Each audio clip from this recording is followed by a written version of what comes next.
Hey now, we are getting over, and I am the Silver King, Adam Silverstein, here to lead you through these hard times. Daddy. With your 2026 WWE Clash in Italy instant analysis. That's right, Getting Over is back once again, and we are here on Sunday afternoon, early evening in the United States to break down everything that happened in WWE Clash in Italy. But not only that, Vintage Chris Vanini is here along for the ride, and we will also break down the results with grades from AAA Noche de los Grandes. That will happen in the second half of this show. There will be timestamps in the episode description, so you can jump around and listen to whichever analysis you want, or jump back in and listen to the second half if you pause after hearing our full breakdown of WWE Clash in Italy. But nevertheless, we are tackling both all here on this edition of the Getting Over Wrestling podcast. And as we get into the show, allow the Silver King to remind you off the top, we here at Getting Over want you to remember, it's all about the fight. So please, folks, stop being marks for yourselves and go back to being a mark for me. Go back to being marks for the Silver King, Adam Silverstein, Vintage Chris Vanini, and the entirety of the Getting Over Wrestling podcast. Head over to Apple Podcasts and Spotify. Leave a 5-star rating on Apple. Take a little extra time. Leave a 5-star written review. If you do, we will read it live right here on the show. And don't forget to follow us on social media at Getting Overcast on Twitter. And Blue Sky, you get episode drops, news, analysis, highlights on YouTube. You can listen to the show. You can watch full-length video interviews. And if you hit the link in our social media profiles, you can join our free Slack channel, shop in WWE Shop, and subscribe to the show. No matter where you want to find us on social media, you can do it at Getting Overcast. Now, before I welcome Vintage into the program, we do have a tradition here on Getting Over whenever we do an instant analysis, and that is cracking open a cold one. Unfortunately, Silver King is cheating a little bit on this episode, but with good reason. Did not get much sleep last night. The dog was sick. Also went out drinking a little bit before Mascara Contra Mascara. I wanted to fully enjoy that. And on top of all of that, I had pizza for lunch in keeping with the theme of Clash in Italy. So with pizza, it is the only time the Silver King drinks a Coca-Cola. And that is exactly what I have. A Coke Zero Holiday Creamy Vanilla, the best Coke Zero ever made. That's what I got. Vintage, what do you have over there? I am drinking some yellow Gatorade, but I am pretending I am back in Rome, and this is spiritually some limoncello. Oh, okay. Interesting. Fair enough. Even though that's not lemon lime, but I guess it still works to some degree. You could have bought like Italian ices and melted them down and come up with the same kind of concept. Yeah, I could have done that, but yeah, because I missed SummerSlam last year because I was in Italy, and I drank so much limoncello when I was over there. Watching the show, which was in northern Italy, brought back a lot of good memories. Yeah, we will have a Italian perspective on this, Clash in Italy card, as we did previously. Your Detroiter perspective from, what was it, SummerSlam 2 years ago? Was that last year? Yes, SummerSlam I was at 3 years ago, might have been 3 years. The first Tribal Combat match. Yeah, the first Tribal Combat match. Of course, we got the third here at Clash in Italy. We got a ton to discuss, and really, there's not much reason to waste time getting to it. We're going to not only tackle, as I mentioned, WWE Clash in Italy, we're also going to handle AAA Noche de los Grandes, and I know all of you want to hear our take on Mascara Contra Mascara. You will definitely get that before this show is out. So, yeah, let's just get into it. Your WWE Clash in Italy instant analysis. We will start with the main event. We'll work our way through the card based on match importance. We will not only give you the full results and analysis of everything that happened in the individual matches. We'll discuss what we believe is going to happen going forward, and we will punctuate all of it with a grade at the end. This is what we do here on Getting Over for the instant analysis. If you happen to be a first-time listener, we do it for every premium live event and pay-per-view, along with many specials as well. Make sure you subscribe to us here at the Getting Over Wrestling Podcast. All right, let's start where WWE concluded. The World Heavyweight Championship, Roman Reigns defending against Jacob Fatu in Tribal Combat. Fatu wore the Samoan cover over his ring gear, again had pants that I believe honored the Samoan SWAT team. The crowd was phenomenal, chanting, "There is only one tribal chief in Italian for Reigns." And Vintage, I actually screwed up. We usually kick off our instant analysis with an overview about, the arena, the crowd, all that. Let's just put it this way, and we'll talk about it a little bit more maybe in the grade section. The crowd was phenomenal. The setup was relatively simple. There were Roman columns, no pun intended with Roman Reigns, but there were Roman columns alongside the, entrance stage area. And that was really the only special touch, but I had no qualms about it. The arena looked unique. There was a really huge staircase in the background that you could see often throughout the show. And just the crowd was the setting. That was all that you needed. They were outstanding. I'm not going to put them on par, with France, what we got in Lyon and Paris, but pretty damn close, I would say. Yeah, really good crowd. I always love whenever they go to Europe and they're just in arenas that look different. Mm-hmm. That always just makes everything feel a little bit more special. And it did here. There was a lot of singing from this crowd. Sometimes in moments I didn't think I wanted singing, but that's obviously a tradition over there in Europe. But enjoyed it. Good setup. Liked the music for the show. Mm-hmm. Everything about the presentation was very solid. Right, back to the match. That's my fault. Anyway, they went brief chip into the crowd. Didn't really accomplish anything. Reigns got run to the steel steps with the top portion slid into the ring, so Roman lifted and literally threw them out of the ring into Jacob's head. Reigns hit drive-by, putting Fatu's head into the ring post, but Jacob answered with 10 headbutts and a hip attack before Roman got a near fall on a pop-up counter Superman punch. Fatu avoided a spear with the Tongan death grip, sending Reigns over the ropes, only to get taken out with a Superman punch when attempting to capitalize with a tope suicida. Reigns teased pulling out kendo sticks and steel chairs. Instead, he chose a toolbox that he twice smashed into Fatu's right hand and wrist to neutralize the death grip. Fans chanted Mamma Mia, shout out to Mauro Ranallo. Fatu squashed Reigns as he did his ooh-ah spear setup, which I don't know how many times I have called for that. So Jacob, thank you! Then he hit a hip attack, but he got caught with Superman punch attempting to bulldoze Roman through the barricade. Reigns subsequently speared Fatu through a different part of the barricade, flattening two security guards, one of whom sold his ass off. He got splattered. Reigns landed another spear inside for a 2.9 false finish. Roman screamed at Jacob as he was selling, saying he doesn't need any of this shit. He does it because he loves his family. He exposed not one or two, but 3 top turnbuckles. The 4th was covered by a leaning table. Fatu's hand failed when he tried to do a death grip, but he no-sold consecutive Superman punches, so Reigns ran him into 2 exposed turnbuckles, only to eat a reverse turnover spear from Fatu. Roman avoided the mighty moonsault and again stupidly did his emote, so Jacob caught him another time with a pop-up Samoan drop and mighty moonsault for a 2.9 arm lift low blow kickout. The fans clearly saw Fatu as the heel side during a strike exchange. Reigns escaped death grip and drilled Fatu's head into the exposed turnbuckle about 6 to 10 times, I would say, before spearing him through the leaning table. Though Fatu got to his feet first, astonishing Reigns, it was Roman who got the job done with a rope run spear to retain his title and Ula Fala in 27 minutes. I found this to be another strong bout between the cousins from an in-ring perspective. I could not help but feel as if it was just a step lower than their first meeting at Backlash, and that was more of a sprint. At 18 minutes, this was 27, so it got the requisite time, and I didn't want it to get any less time. It just felt like they should have accomplished more physically given the length that they had.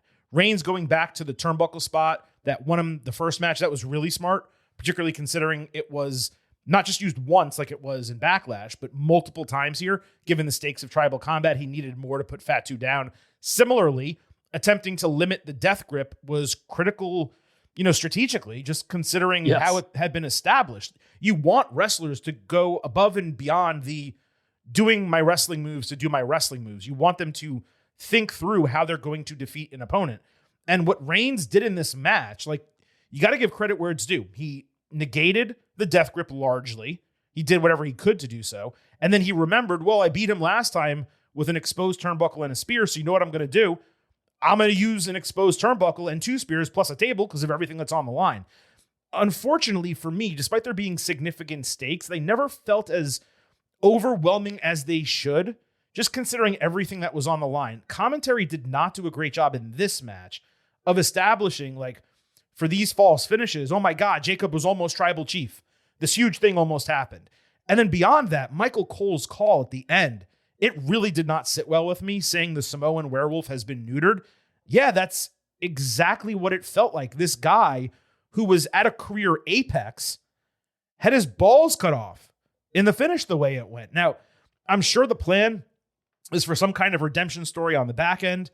But when this ended, I felt as if WWE would have an uphill climb to get me to care as much for the redemption story, given how dominant Reigns looked in the finish.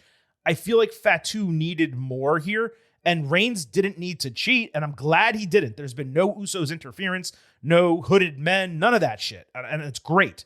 And I'm okay with Reigns being a dominant champion, as I'll discuss in a moment after Vintage gets his word in. It just felt like it should have been closer, and it wasn't. So I have this rated, I believe, lower than their Backlash match. I'm at 4.25 stars A.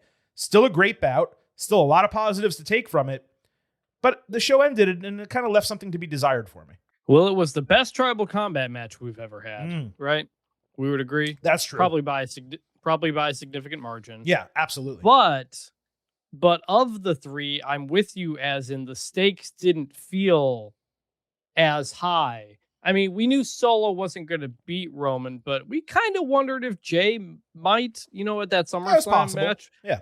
However, that match wasn't very good and had interference with Jimmy and all that stuff. So it was a good match. It felt like this, and it's kind of will be a theme for the card. It felt like it never hit its top gear for as long as it was. There was never really a moment where I thought Jacob was going to win. Right. And that's difficult to do because Roman's a champion and Roman's going to be here all summer, like he said, and we're all expecting Roman to take the belt into SummerSlam. So it's inherently a difficult thing to do. But I felt like I thought about it more during the Backlash match than I did here. That said, they did really beat the crap out of each other for like a very, very long time. The storytelling of the match was good, like you said, attacking the Tongan Death Grip. Remember, we got like 5 Tongan Death Grips in the last match or something like that. Right. And we specifically complained about it. Yes. So we got much fewer here, and they had a good way to explain why that wasn't the case. So that was all good. Some of the spots were pretty good. I think the one miss, and it's not in the guys, production missed the kick out low blow. That was huge because commentary then had to explain Roman used to do this a lot. He did it to Jay and Edge maybe back in the day or something. He had done that back in the main, head of the table type of days. So they didn't catch that live, which was a surprise because I was a little confused there. I was like, because Roman's kick out was like a little muffed. And I was like, what happened? Yeah. Oh, he did it on the other side. Well, and just to clarify, it wasn't just cameras that missed it, although that was the big culprit. The referee was laying directly in front of the arm. So even the fans that would have seen it couldn't see it. And those are the people on the hard cam, across from the hard cam side, that you want them to react, oh my God, he just low blowed him. And then everyone realizes something more than a kick out just happened. So it didn't work for us at home, and it didn't work in the arena either. Yeah. And it was ultimately, that was the moment that ends up turning the match and leads to Roman's win. So that was a tough one. Again, not the fault of Roman and Jacob. Right. But I thought the kickouts were maybe a little bit late. There were a couple of 3.1 kickouts, which were a little bit off. But overall, good match.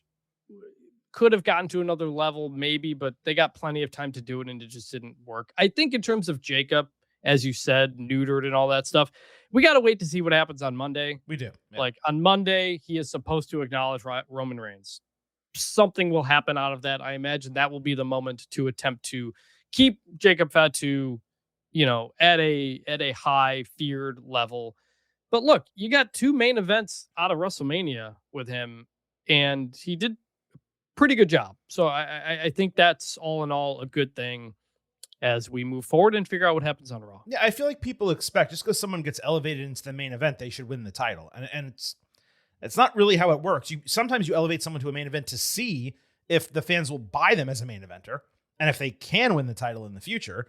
And then you knock them down a peg and then you build them back up and you make them champion. What I fail to understand about the sentiment coming out of this result are 2 things. And I've just sparsely seen it because I was doing a lot of work while this was happening. But number 1, the concept that Reigns should have dropped the title 6 weeks after winning it at WrestleMania. He just became champion, okay? And then 2, the concept that doing any bloodline story at all, or Reigns looking dominant at all, 2 full years after he lost to Rhodes, let's not forget. That was WrestleMania 40, okay? That's somehow a negative that he's a dominant champion. Is he supposed to never be great again? He had a record title reign, didn't hold the championship for 2 years, and now he can't hold it for 3 to 4 months into SummerSlam. That's some huge pox on WWE creative, and it's some insult to Fatu that the most dominant champion in modern WWE history beat this guy. So to me, it's a ridiculous assertion without any basis in reality, like real reality, let alone wrestling kayfabe. Yeah, Reigns should still be dominant most of the time, but just never as dominant as he was in the past. He's held the title for 6 or 7 weeks. He wasn't going to drop it less than 2 months after WrestleMania. That was never going to happen. But like Jacob Fatu is established as a main eventer now. Right. Like that's a good thing. And for all the, frustrations with some of the booking of the last year, the number one thing Triple H has done a really, really good job of has created a slew of people who can main event a pay-per-view or a TV show, and you believe it. And that was absolutely not the case until he took over. Jey Uso is an example. Jacob Fatu's the latest example. Like you will believe Jacob Fatu. The crowd is into him. I don't know if you mentioned it, but when Jacob did his entrance, the crowd's chanting "Ole, ole, ole, Fatu, Fatu," which was kind of a cool thing. I wonder if that'll get picked up here. People are into Jacob Fatu, man, and losing this match doesn't change that. I completely agree. After the match, the Usos came out to crown Reigns with the Ula Fala as commentary clarified that Fatu would acknowledge Reigns on Raw, not in the ring after Tribal Combat, which I will say I was expecting. I thought we were going to get it in the main event tonight. But okay, Raw is fine. You want to, tease people and get them to watch your show. That's cool. But as they were all leaving, MFT appeared beyond the barricade. Roman looked over to the heels and he said, "Hey, I got something for you too." But Jacob paused as he came across them. While the rest of the bloodline exited, Jay had to actually go back and clap to get Jacob's attention and have him follow them. Because now he's not just figuratively, but like literally needing to follow the bloodline, not just down the ramp and out of the arena, but going forward in WWE. The only move that could reduce my interest in this further is injecting MFT back into bloodline business again. Now, I presume they're going to be part of Raw on Monday night. Something Jacob will need to turn away from in order to turn toward the bloodline. Like they stop him backstage. Jacob, don't forget, we brought you into WWE. You're not supposed to follow them. You got to fight back. And then Jacob maybe shrugs and relents and does it anyway. But with Fatu, MFT, which was not called MFT at the time, they were barely legitimate opponents for the bloodline. Without Fatu, they're a total non-starter, and they are the weakest group in the entire company. So again, if they are just on Raw because it's the family storyline and it makes sense to have them around, completely cool. If there is significant involvement or even worse, a feud on the back end of this, I am going to drop as many negative sound drops on the podcast as I possibly can. That cannot happen. And then the other thing that cannot happen Monday night, and we can end on this, is Jacob must acknowledge Reigns. Like, they got to pay this off.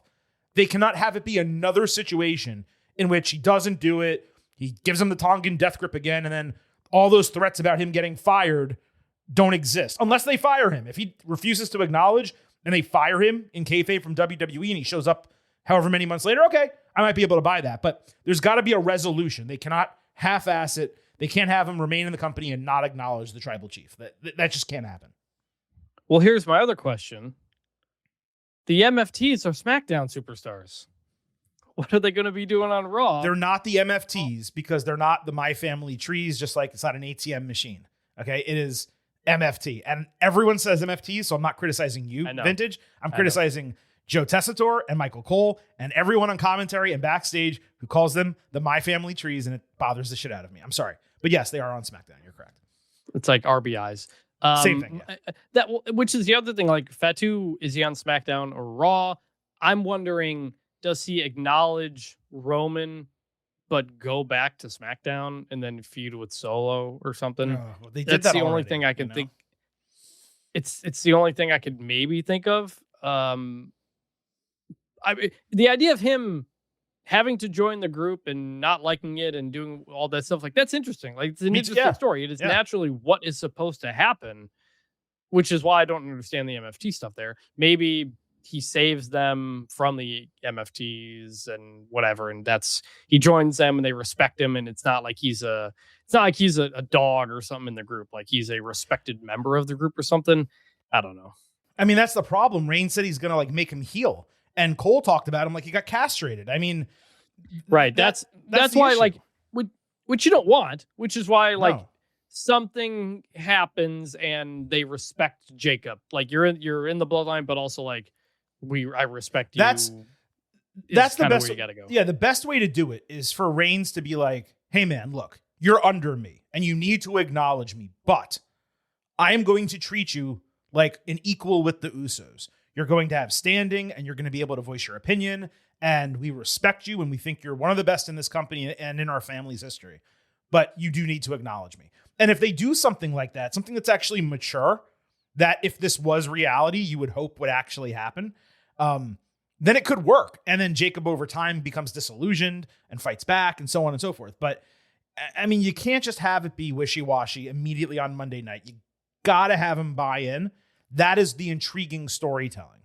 And then on the back end, you figure it out. You just decide from there. I will note also briefly, Reigns did name check Royce Keys and LA Knight. And I think he even said something about Cody Rhodes, but I kind of missed it on the post show. I didn't fully pay attention to the post show because I was doing multiple things at the same time. But I loved the fact that Reigns said those two names, Keys and Knight, just because like those are not people who would normally come out of his mouth, right? He usually only talks about main eventers or family. So getting Keys out of his lips and then having Royce be involved with MFT on SmackDown, and that's another person. Royce could be at Raw on Monday night saying, Jacob, we didn't battle in the streets and do all this stuff for you to bend your knee and acknowledge another man, right? So there's a lot of layers that they can get hit with this. So I am curious to see what happens on Monday night. I'm not as down on the conceptualization of this whole thing as perhaps other people are. I don't mind the bloodline continuing. I don't mind Reigns being champion. I don't mind Fatu losing the match. They just really have to hammer it Monday night and going forward, or else they will quickly lose me. Like they perhaps have already lost other people who just, for some reason, don't want this at all. And do you fall into that category where you don't want this at all? No, I mean, I want the Usos to be doing more, right. But in terms of Roman, like I've been perfectly fine with what Roman is doing. I didn't watch the post show either, but I did see a clip of him and Cody Rhodes just kind of like bumping into each other backstage, and then they stare at each other for a bit and Cody keeps walking.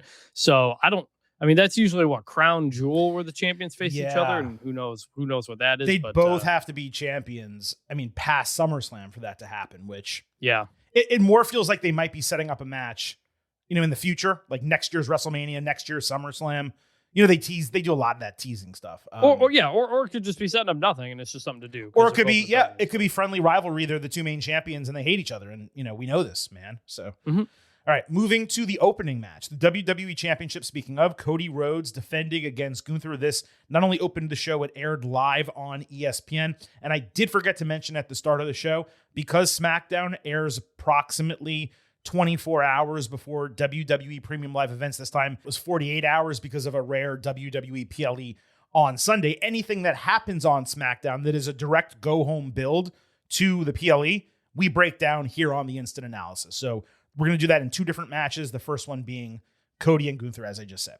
Nick Aldis backstage on SmackDown demanded Gunther keep his scheduled face-to-face with Rhodes civilized. He promised, Gunther did, to attack Cody only with his words and say exactly what he thinks about him. Gunther also got a shred of cheap heat, saying WWE should be touring Madrid instead of Barcelona if they were going to visit Spain. While we discussed last week the reception Rhodes might get in Europe, any concerns about him getting heat were quickly dispelled when he entered for the main event Friday night and got loudly serenaded. Probably the loudest reaction of the night. Gunther immediately interrupted as Cody was speaking Spanish, saying it's clear that Rhodes has made SmackDown all about him due to nepotism, ego, and narcissistic tendencies. As such, Gunther said Cody's nickname is appropriate. He's the paradigm of the crumbling, conceptual American dream. Gunther said he was told as a boy that he needed to work hard and go to America to achieve, and while he's done exactly that to earn his position, Cody was just a phone call away from training to getting signed to returning to the company, all of which has made him an entitled brat. Gunther said he only cares about being the best professional wrestler and protecting the sport from selfish people like Rhodes, who is not a champion but a mark for himself. Cody retorted that Gunther is lying to himself if he's saying he doesn't want the fame and acclaim that comes with being a top WWE. If he didn't, Gunther would still be overweight, wrestling independent shows in Europe, not a fit main eventer in WWE. Cody said being WWE champion is addictive, and Gunther cannot deny that he's just as much of a junkie, but he will find out that despite being a pure wrestler, he's just not good enough to measure up. After Cody dropped his dumb line, easy to find, hard to beat, which did not make sense contextually in this segment, Gunther dragged him back around by the arm, reminding that he is no liar. He followed through on promises to retire Bill Goldberg, AJ Styles, and John Cena, and he similarly promises to choke out Rhodes and win the title. This was easily their best segment together since the feud started. And beyond that, it was straight up excellent in its own right, which is why it was a shame that it occurred on the go home at the time it ended 45 hours before Clash in Italy started, as opposed to any of the last few weeks when they were arguing about signing a contract that still at the time this segment ended was not signed in kayfabe on screen. It was just completely dropped in this episode. So it was a total waste of time.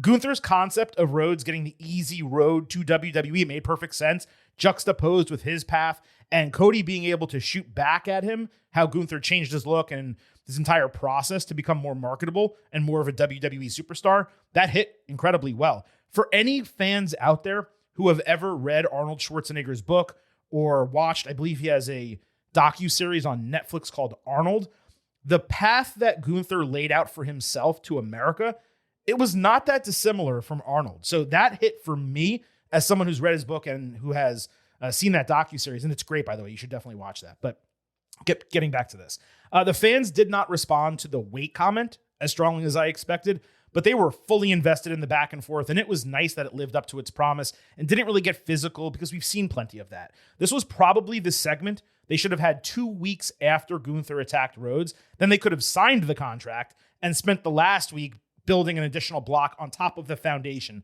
they had already set. Instead, they set the foundation for the feud in the go-home while kicking blocks back and forth across the yard the prior couple of weeks.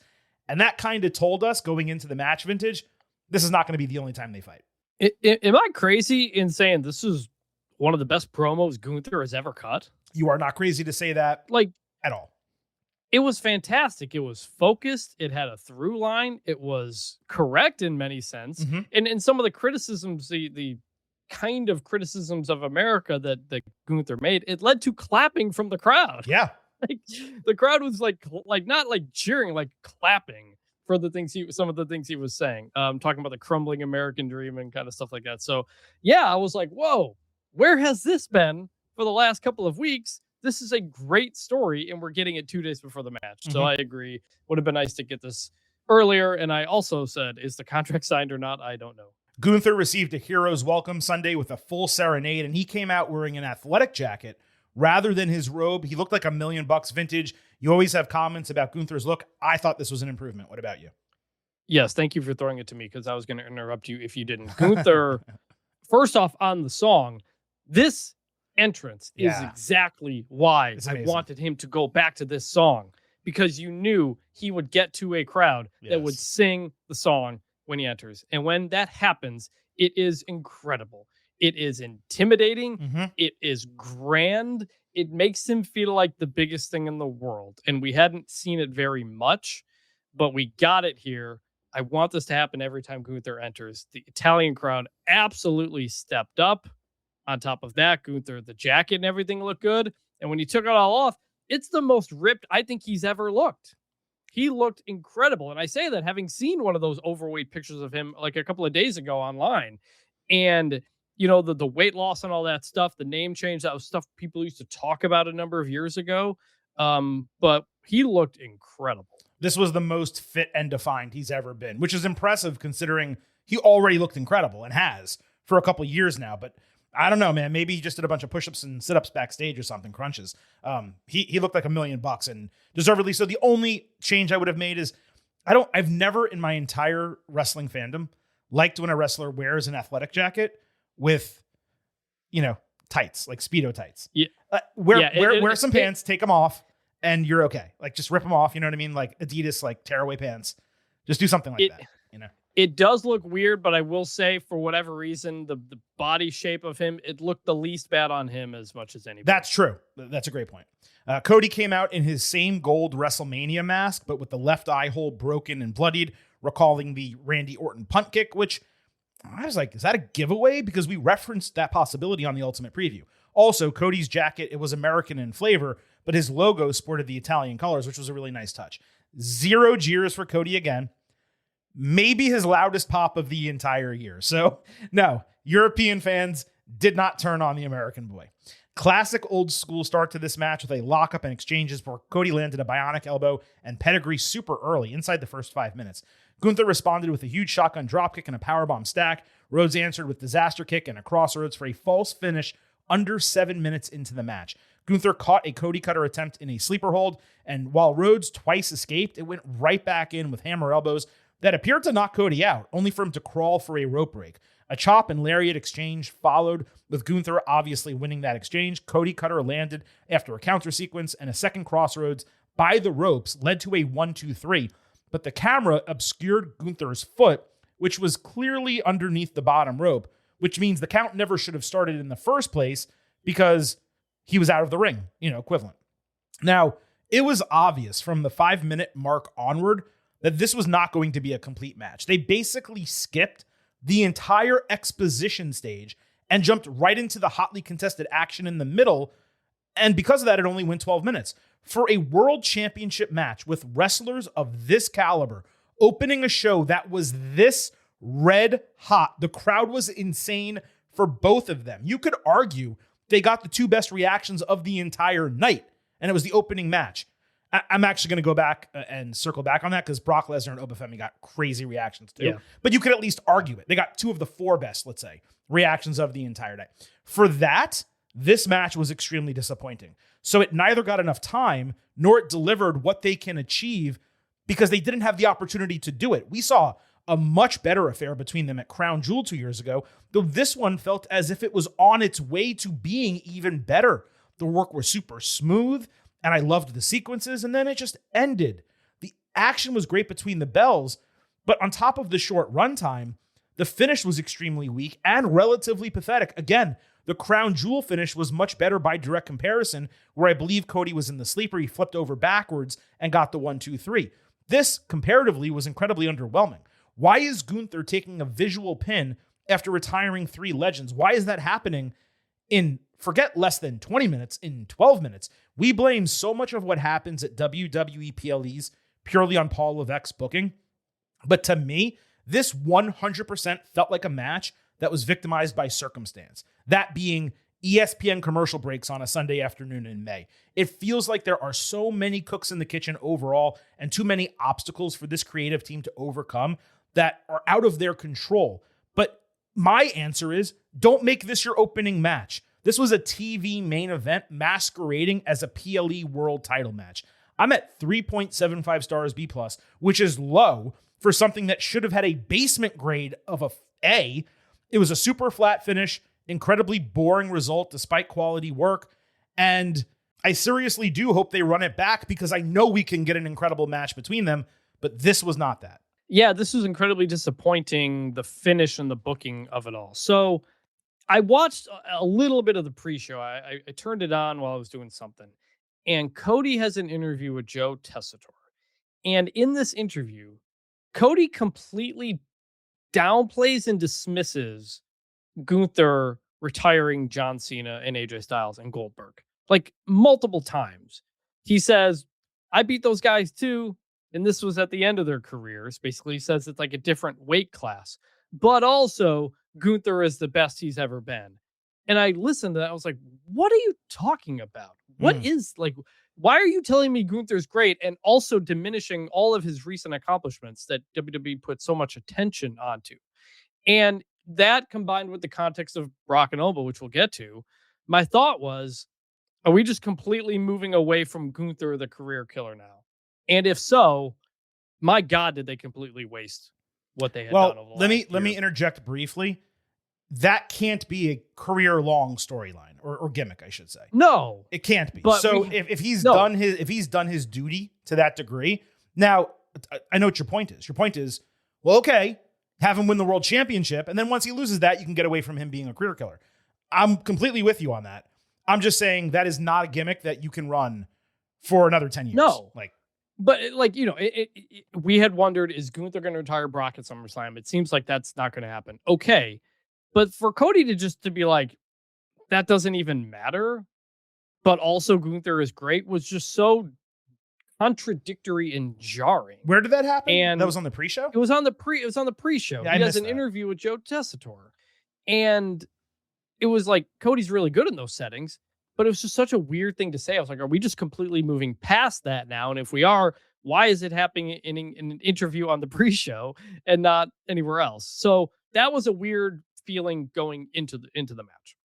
Then we get the match and it just ends. And I wasn't even paying attention. It was like, I was looked away or whatever. Crossroads, 1, 2, 3. Wait, what? We're just ending it like that? I'm confused there for, 10 to 15 seconds or whatever, why that just happened, a single Crossroads and everything. And then they go to show the leg under the rope. And I have 2 issues with this. One, if you're going to do the leg under the rope thing, do you think the camera angle should have shown that before we got it after the fact? No, it should have shown it simultaneously, ideally. Yes. Sure. Yes. But to not tell us that for a good 10 to 20 seconds after the bell is a very weird way to be like, actually, Gunther's fine. It was, I may get the person wrong, but I believe it was Corey Graves. Wait a minute, Cole, was his foot under the rope? I wouldn't say 20. It was like a second after the bell, maybe 5, less than that, after the bell rang. And then they drew immediate attention to it, and Gunther's going crazy in the background while Cody is celebrating, and then they cut to the replay and stuff. But I'm looking at it, and I'm like, I wouldn't have wanted the camera on the other side of the ring, where the foot is directly in our view, and you're seeing the referee miss it. You don't want that. But you also don't want this weird camera angle where, you're looking at the foot, and you're like, what's happening over there? And then they're counting. And then you see and then you see the foot hit the rope as Cody brings it over. And you're like, wait, is that a rope break? Did the referee miss that? And you don't notice that wasn't the rope break. The rope break was his foot being underneath at the start of the count. And that is terrible officiating. I'm sorry. That's the first. You should be checking that initially. If the foot moves over between 2 and 3, then you say, oh, okay, I missed that. My bad. But if the foot starts there, it's like starting a count with a shoulder up. It shouldn't have even started. Yes. Now, that was the gimmick. That's what they're trying to do. That's the angle, not the gimmick. Excuse me. But that takes me to my second point, which is foot under the rope is a terrible rule. I know it's a rule that exists. Nobody ever thinks about it because the point of the visual storytelling in wrestling is someone grabbing the rope with their hand or their foot being put on it. When people are crawling over to the ropes to try to get out of the figure 4, they're not trying to slide their hand under the rope to break the count. You're trying to physically grab it. And I've always hated that foot under the rope counts as a break because I don't think most people know that. But they should. Let me ask you a question. Because wrestling hasn't conditioned you to think. You think most people don't know that, and I agree with you on that. But do you think that should not be the kayfabe rule? Because I believe it should be. It's out of the ring. I don't think it should be. You have to be touching the rope. No, you're out of the ring. I disagree. That's no. That I disagree with. I'm fine with the rule. Why? We don't need to have a full. I spent last week at Big 12 meetings with many conversations with their head of officiating about the logistics of rules. So this stuff interests me. It's kind of like saying, all right, it's not equivalent to the NFL. It's tough to draw this comparison because it's not going to work for my argument. Okay, but it's like kind of saying your foot has to be on the line as opposed to having a ball over the line. Like side of the end zone is what I'm saying, as an example. Well, it's honestly more like the rule the NFL used to have, which was you can be pushed out of bounds, but it still counts if you were inbounds when you caught it, but you didn't touch your feet down. Remember that brief that period? That was the rule. That was a bad rule. Anyway, that was a bad rule. Anyway, I said coming into this match that I think we were going to get shenanigans. We're not going to get a clear winner or something. This was maybe the worst way to do that, frankly. Gunther has a case, yes, but it feels like such a weak case because it's such a weird rule. I don't necessarily agree that it was weak conceptually. The execution was poor and the match was too short. If this was an 18, 19-minute match and you had the perfect camera angle on it, and maybe his foot wasn't there at 0, but it moved under, let's say between 1 and 2, and the referee was a little bit distracted. And the other cool part, the good part about the finish was Cody, between 2 and 3, he noticed where the foot was. That's why he pulled his legs up, because he didn't want the referee to see it. He wanted to get the win, right? So if it had been later where the foot moved and we had a better camera angle and the match was longer, then I'm still frustrated that's not a super, super clean finish, because that's what I always want, but I'm not hating it necessarily. The problem was it was cut short due to commercial, I presume. So we barely got enough time. 12 minutes for a world championship match between these two guys, 2 of your top 6 dudes in the entire company, 2 of your top 4 dudes maybe in the entire company. That's not acceptable. And they're building up this entire card as this is a WrestleMania caliber card. And you know what? It largely delivered. But this was the match that fell furthest below expectations. And that's just not acceptable. I mean, you can't do that. No, and that goes back to knowing that the matches are on ESPN, like, impacts my feeling going into it, where I'm like, well, they're going to be short on time and we got to fit a second match in here. And that's just kind of in the back of my head because we're smarks, but that's what they're doing.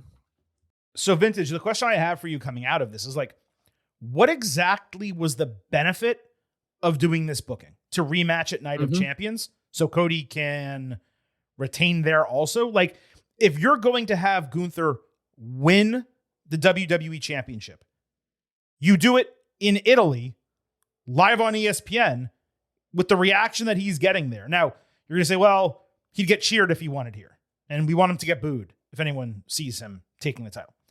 Okay, yeah, and then you're going to go blood money in the sand just for that singular purpose, as opposed to getting the best possible reaction and starting your champion off on as hot of a foot as you possibly can. For me, it was really tough to understand the logical reasoning for using this finish in this match. I think it's obvious. You can tell me if I'm wrong. It's obvious they're going to rematch. I got to believe it's going to happen at Night of Champions. And then are we really going to have Gunther take the title into SummerSlam instead of Cody? I don't really see that. Yeah, I mean, I don't either. And that's where we're kind of in a weird spot of what do you do with Gunther? If you were going to have him retire John Cena, you should immediately follow that up with him winning the WWE Championship and holding it for a long period of time. They have not done that. There was reports that it was going to be him and Roman coming out of Mania. Now it's not. Now it's him and Cody. And I believe we know Roman is not going to be at Night of Champions. So that tells me that Cody will, and Cody Gunther rematch makes sense. But are you going to change the title there, especially when we don't 100% know where that show is going to be? That feels unlikely too. And as I was thinking about it, I looked it up. This was I think, 3rd time ever Gunther was pinned since he came to the main roster. Right? There was Sami Zayn at SummerSlam. I'm sorry, WrestleMania 40. Pinned. Yes, because Jey Uso beat him via submission. Yeah. Yep. Jey Uso beat him submission. Cody beat him on the getting out of the sleeper pin at Crown Jewel. Right. That same year. Cody has 2 of 3 pins of Gunther on the main roster. And this is the 3rd. And it's like for this to be the 3rd pin of just a like kind of throwaway whatever to open a show. It's just like, man, Gunther, like, they're not burying him or anything, but it feels like he's not getting to the level I thought he would have gotten to by now. He's not buried. They have not properly capitalized on the John Cena and then AJ Styles retirement. Yes, it feels like they don't know what they want to do with him. It's like we wondered what they were doing post Cena, and then Styles showed up. And we're like, oh, okay, that's why they delayed it. That makes sense. And then he retired Styles, and we're like, okay, what's he going to be doing at WrestleMania? Just nothing until, plans changed because people got injured and things happened. But nothing until he ended up fighting Seth Rollins in a match that was thrown together. And now and he got the win, which was good. But he did. But what is his story? He came over to SmackDown thanks to Paul Heyman's help, but then didn't want to come over or sign anything, and apparently did, and then has this match, and it just feels weird. It just feels like we're losing the plot with him. I completely agree. Now, we have plenty more to discuss from WWE Clash in Italy. Before we get to that, though, Silver King does need to remind you here at Getting Over, whether it is Raw, SmackDown, NXT, premium live events on Netflix, we are all in these days with NordVPN. It is easy to set up. It's a drastically better viewing experience each night. You get the same high quality streams, except they become commercial-free shows. All you have to do is sign up at nordvpn.com/gettingover, open the app, quick connect to another country like the United Kingdom or France or Italy, open Netflix and watch the program. NordVPN also allows you to get around online censorship and surveillance, and it protects your private data. And one account can be used on 10 different devices. To get the best discount, go to nordvpn.com/gettingover.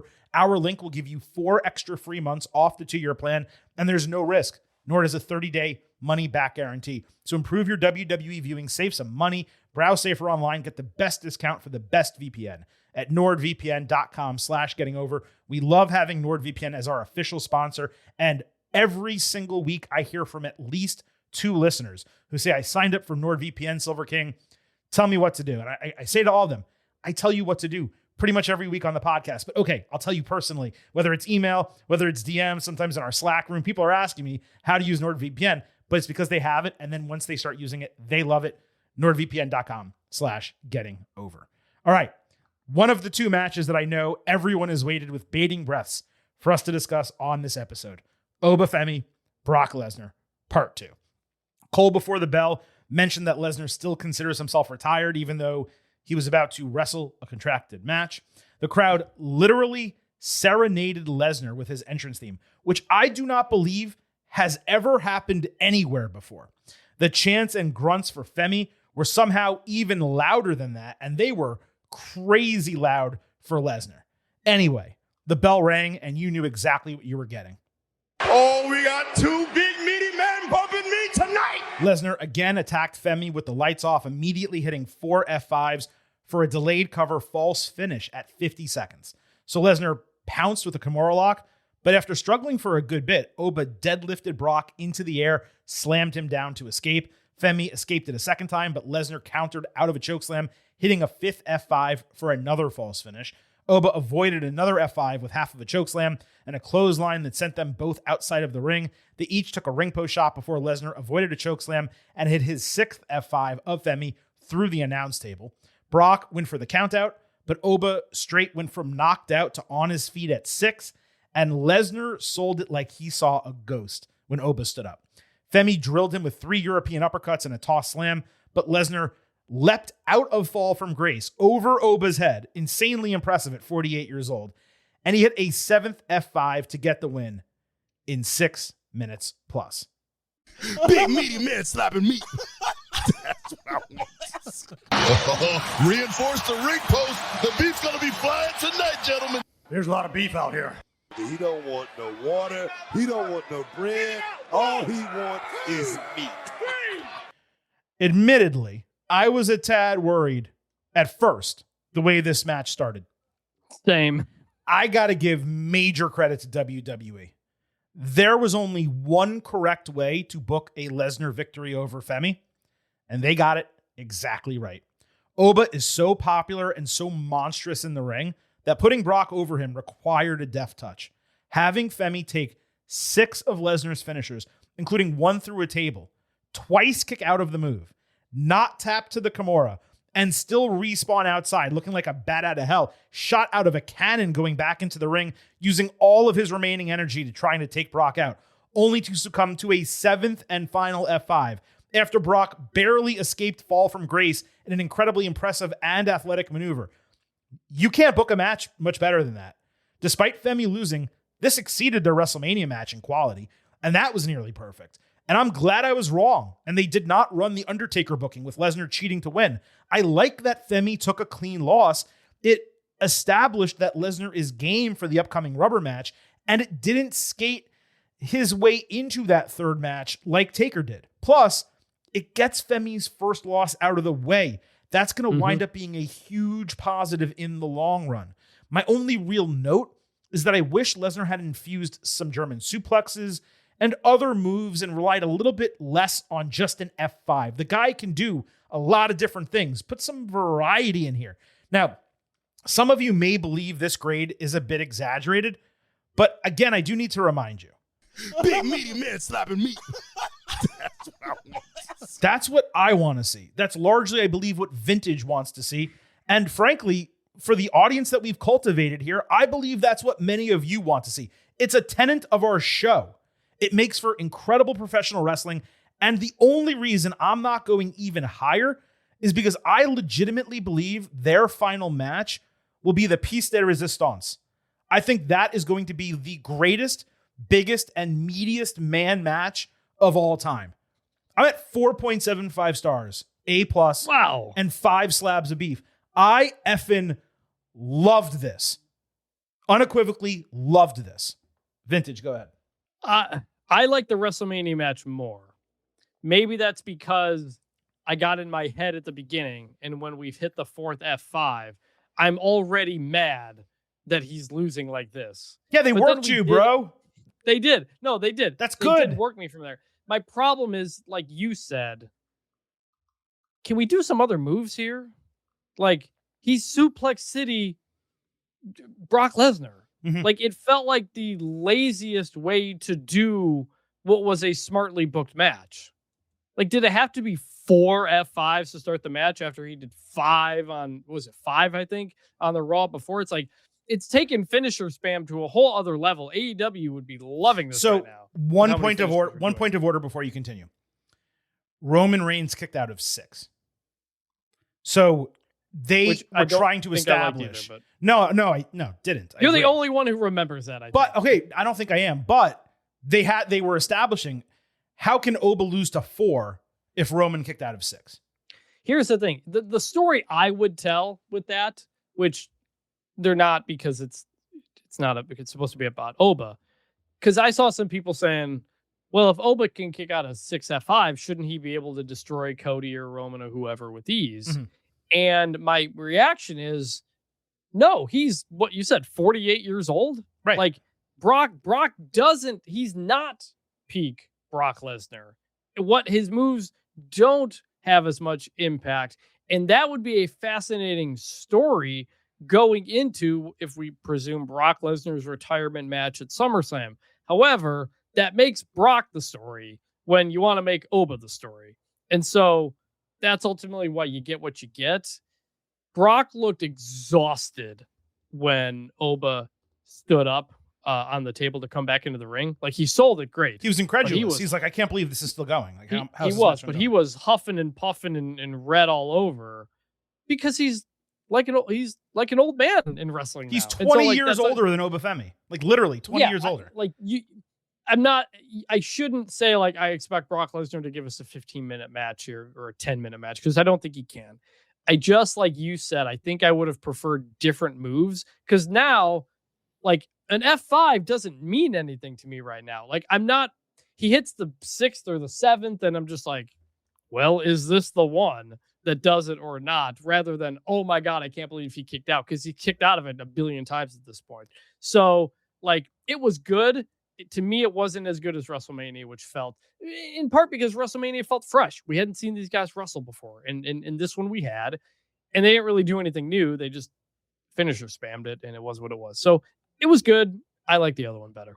See, I find that interesting. I feel like you almost, and I'm not trying to say this like as an insult, but I feel like you almost like the other one more because Oba won.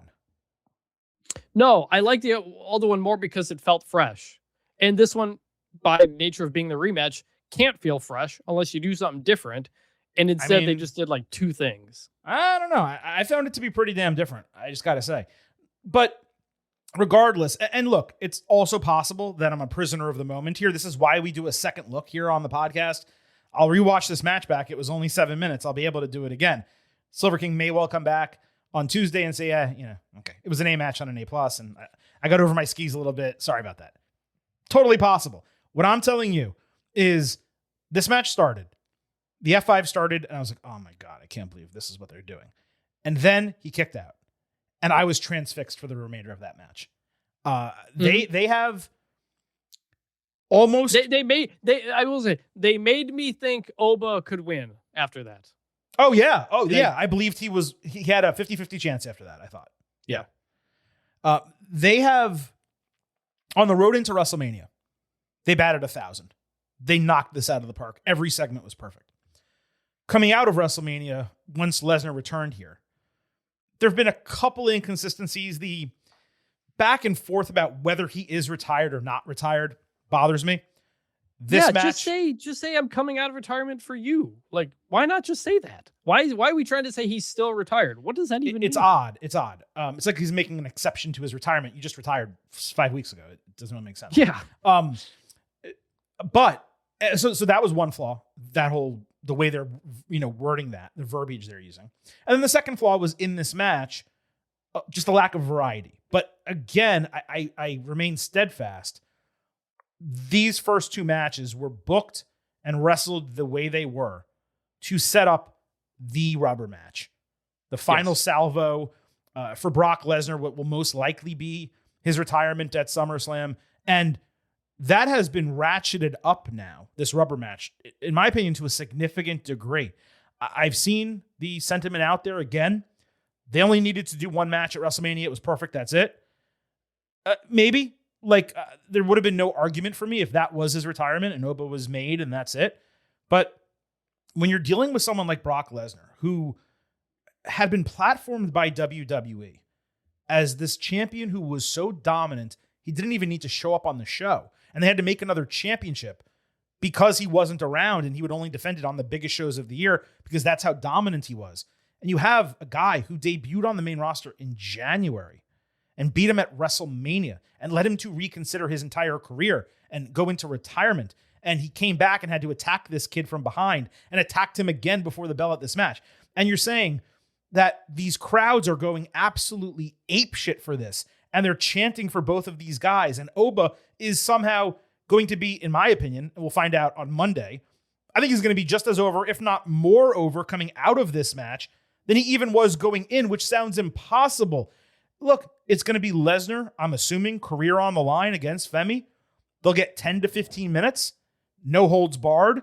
They'll go hog wild on each other. Brock will leave every single thing he has in the ring, and he'll do everything he can to put this guy over. This might main event night one of SummerSlam in Minneapolis, Minnesota. So, main event night two.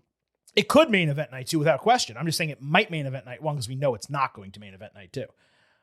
This is epic. This is the best big, meaty feud, trilogy, whatever you want to call it, that's probably ever existed.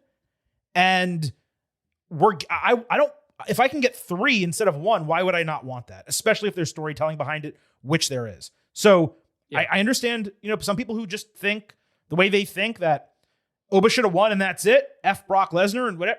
Dude, they're selling tickets. They're drawing ratings and the crowd is eating it up and Silver King's eating it up too. I love what they're putting on. I was going to say paper. I love what they're putting on screen right now. In terms of other moves, we did get the Kimura spot and he did step out of that, which was a good spot. Like you said, I imagine we get a third one and they're going to go balls to the walls to give everything we got. And it's going to be better than the first two. And I'm looking forward to that. And I think it'll be good. I also I thought Cole had a good call on the pin where he says, the ruler has been usurped. I'm a big fan of the word usurp. Mm-hmm. So good. Shout out to Cole there for that call. I like usurp and excommunicate. Those are great words that I try to use on the show as much as we possibly can. All right, let's move to the WWE Women's Championship. Rhea Ripley defending against Jade Cargill. This was also a WrestleMania rematch. It also aired hour 1 on ESPN, and there was also Go Home Build on SmackDown. Cargill and company got massive heat opening the show with B-Fab talking major shit in Spanish, and all 3 of them getting time. Getting a reaction like that when Jade is firmly in her element is great to see. The fans actually chanted STFU in English, too. Ripley interrupted to an explosive pop and serenade. Rhea said Jade throws around her dominance with nothing to back it up, especially since she already beat her one-on-one and stands as the true champion. Cargill pointed to her having real friends compared to Ripley's fakes, which led Charlotte Flair and Alexa Bliss out, the latter receiving a chant. They said Jade talks like a legend despite not having a resume that matches up to theirs. Bliss got particularly offended and dropped her best promo of the year, maybe since she returned to WWE, saying she's embarrassed the best in the business in the ring and on the mic, so Jade shouldn't mess with her when she's just getting started in WWE. The second half of that was definitely true. The first half, not so much. But the whole line hit. Nick Aldis made the match. Not sure what's in the European water, but basically everyone in this segment spoke better than they have in promos over the last 6 months. Forget the reactions from the fans. The words landed better. They had more confidence. Alexa especially reminded why I have said for months here that she is the one who should be speaking and doing the heavy lifting in promo segments with Charlotte. So I thought this segment was probably the best thing involving any of them over the course of the last 6 weeks since WrestleMania. Do you think the fact they're in front of a crowd whose first language isn't English leads them to like talk slower? Like maybe they just think we have to talk slower because of the crowd, and that just makes for a better promo. I don't know. Like I just think it was situational. I just think I think the crowd bought into the heels, and it made the faces more confident that they'd get cheered. Maybe. Yeah, but yeah, I had the same reaction when Alexa talked. I was like, "Whoa, here's the old Alexa Bliss. Haven't seen this one in a while." Mm-hmm. And given the rumored difficult relationships between Jade and the locker room, I was like, "Huh, maybe there's just a little extra something behind that." But this is really good. So we had Cargill and Bliss. This immediately followed. Jade did a military press early before a buckle bomb equivalent into the top of the barricade. Bliss took momentum with steel steps avoidance, a basement blockbuster, and basement DDT. Ringside got cleared with a quick brawl, but Cargill got knees up to block twisted Bliss, kind of getting them up. Hitting a bump boot and Jaded to win. Jade grabbed a steel chair after the bell, hit a second Jaded on Bliss, but Alexa clearly braced herself, and the impact was super limited. She's never been a quality seller, which is why her in-ring comment before was such a bald-faced lie compared to her superiority on the mic, which is legitimate. The faces were too late to save. This was rolling quite well into the finish. Both setup moves were clunky. Jaded hit clean. Jade barely got her knees up. The boot only half hit Alexa. And, we covered the second Jaded. So it was a bit of a downer to a 30-minute opener that otherwise delivered. The match just wasn't great. Yeah, it was what it was. Jaded onto the chair, good finish. I have another thought here that I think you have the same thought that we will share after the Clash match. Oh, okay. Lastly, from SmackDown, Flair took care of Bliss in the training room coming off of Jaded that she ate in the match, I guess the pair of them. Charlotte was pissed off, ready to go after Jade. Rhea said she'd take care of her. Flair promised Cargill had a receipt coming either way, but she told Ripley she better get the job done. At least Charlotte didn't get irrationally mad at Rhea like she has for the last few weeks. This probably had more to do with the venue, but I enjoyed how this segment was shot. It seemed raw and natural and not overly produced like you get so often with WWE. So I thought that was pretty cool. So moving over to Clash in Italy. Ripley, Cargill, part 2. Oh, we got two big meaty men bumping me tonight. Cargill countered a cannonball to the outside early, putting Ripley face first into the ring apron, and then she dominated for a few minutes. Jade went shoulder first into the ring post as Rhea rebounded with a full rally, including a German suplex, the cannonball she previously missed, and a missile dropkick. They literally went face to face and did a long punch exchange before Ripley avoided Jaded and landed a headbutt after another extended exchange. Cargill similarly avoided Riptide, but Ripley landed a Razor's Edge and Shining Wizard for a false finish. Rhea put Jade in an electric chair on the mat, only for both to tumble outside the ring, with Ripley maintaining the electric chair, driving Cargill face first into the apron with a really loud thud. Riptide got countered into Jaded, back into Riptide, into a DDT in another great sequence. Jade added a blue thunderbomb, but Rhea chased her onto the ropes for an avalanche back suplex. The baddies then ran down. Cargill booted Ripley's head off on the distraction, but Ripley rolled through Jaded, hit a double stomp, did Io Sky's emote because that's her move, and then landed Riptide by the ropes, but B-Fab unfortunately screwed up the rope break, and the referee basically had to pump fake the 3 count before ejecting them.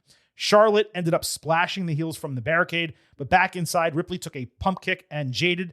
This time, Flair saved with a rope break, naturally distracting Cargill as she put Ripley's foot on the bottom rope. Rhea ultimately avoided a chokeslam, hit another headbutt, and Riptide to retain the title in 17 minutes.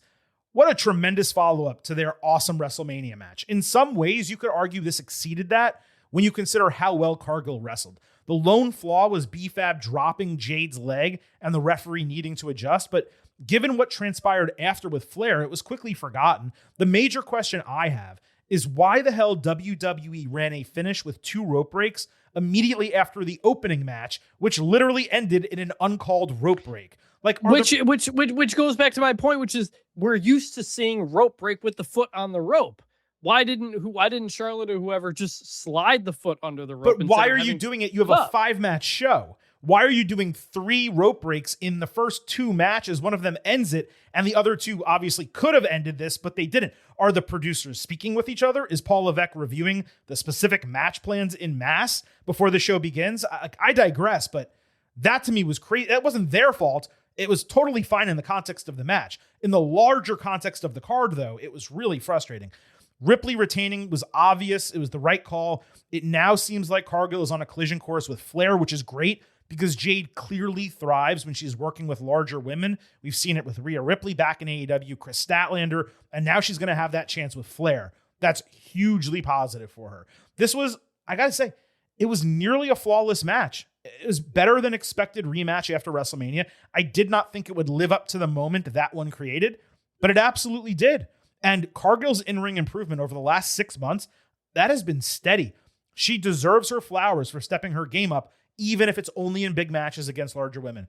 This cleared the opener with the men, and it set an important bar for the remainder of the show that I did not think it was going to set. 4.25 stars A. Credit where it's due. They did it.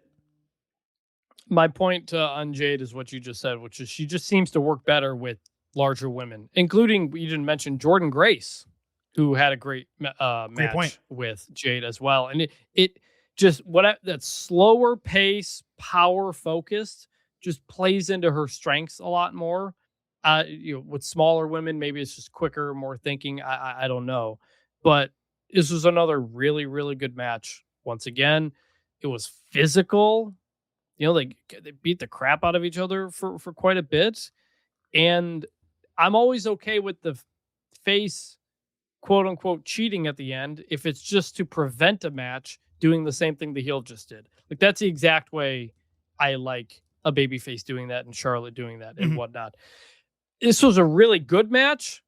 Kind of like with some of the others, it felt like it never fully got into that last gear where I thought Jade might win, but really good, like A- type of match again.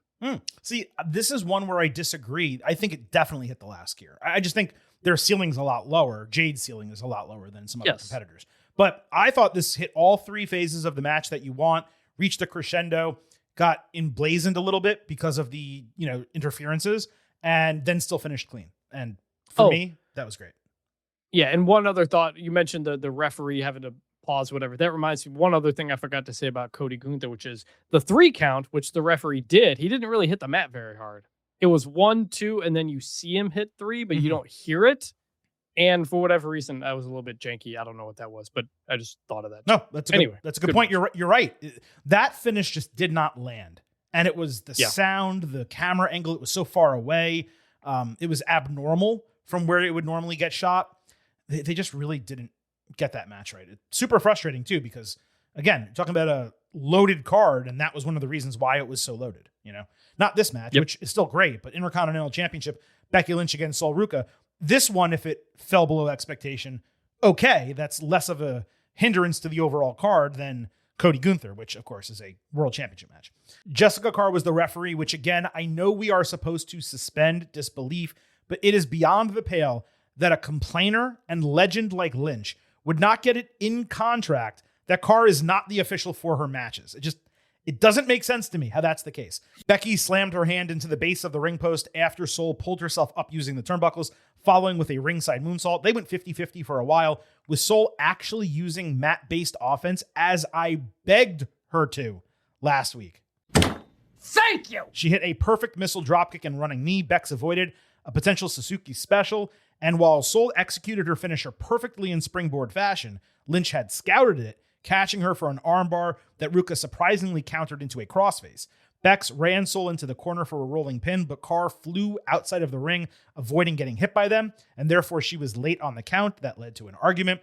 Ruca flipped out of manhandle slam, hit a shotgun dropkick and an avalanche X-Factor, but Bex shoved Jessica into the ropes, knocking Sol off her perch for a superplex into a DDT that Sol impressively avoided with a flip and superkick. Ruca clipped the rope, landing the Suzuki special, and missed Lynch entirely. She just landed on her feet. Then she did the clunky and dumb springboard 360 lariat, which Bex luckily caught for a manhandle slam falls finish. Lynch appeared to try Soul Snatcher herself, but Ruca turned the tides with a manhandle slam for a false finish. Lynch then ran at her, attempting another, but Ruca jumped out of it and onto the ropes, hitting Soul Snatcher perfectly to win her first main roster title in 14 minutes. Extremely tough to want more from these women in this spot. Difficult positioning between the two biggest matches on the entire card. It was unfortunate that Sol botched the Suzuki special by just not getting the distance right, because that was the lone blemish on a match that was far better for her, at least in basically every way, including the fact that she did not work purely as a flippy wrestler. The finish was executed perfectly as a crowning moment for Sol, and Becky put her over squeaky clean. I loved how it was a manhandle slam avoidance, jumping onto the ropes and then immediately hitting the move. It gave her a solid base, maybe a little bit more confidence to execute it because she's missed a couple of them. The whole Jessica factor is becoming annoying at this point. It needs to end in a match sooner than later just to wrap this shit up. It wasn't an excuse for Ruka winning, but she's going to use it as one. Lynch is going to. This show needed a title change, and this one absolutely delivered. Lynch badly now needs to move back into the main event so that this title can be contested between the actual mid-card on Raw. Lyra Valkyria, Roxanne Perez, Raquel Rodriguez, maybe I guess Bayley these days to a degree, and the likes of Sol Ruka. But Sol does still need to establish a second finisher. She can't be doing Soul Snatcher every single time. There is still plenty of room for improvement across the board. I maintain that she was not ready to get called up to the main roster, but it was a great win. The crowd responded for her, and the match was extremely well done, even if it could have been better if she had been more seasoned. 3.75 stars, B+. This match got better as it went along. At the beginning, it felt very much like, oh, we're in this spot now, and I'm going to like pause and like wait and kind of do my flippy spot or whatever it was. But as it went on, she just kind of got more into the flow of it, and it all felt and looked more natural. And I think I don't know if we both picked a title change here. Makes sense. Like you said, get the mid card back into this title. You can do some more stuff with it. No bad botches. A couple things that just kind of didn't quite hit, but that's, you know, when you're a flip based offense, it's going to be hard to make every single thing hit. There's just a lot more volatility on those moves. And I don't want to get into a point where every time a move doesn't go exactly the way it's supposed to, that she's like criticized for it. Right. It's not how anybody should be judging wrestlers. So this was much better. It got a lot better as it went on, and the right winner and good stuff. All right. That wraps up our instant analysis for WWE Clash in Italy. So we will end this portion of the show by giving our final grades for the show. The first thing we do is provide expectation grades on the Ultimate Preview. Vintage came in at a 93, the lowest A. Silver King's expectation grade was a 92 in A-. Now, I did post the pre-show poll on social media. These used to get hundreds of responses. Today's got 14.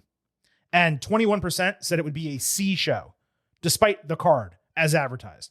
So 21% being what, like 3 people? That's what I'm saying, out of 14. So my point is, there's just no reason for us to do these polls anymore.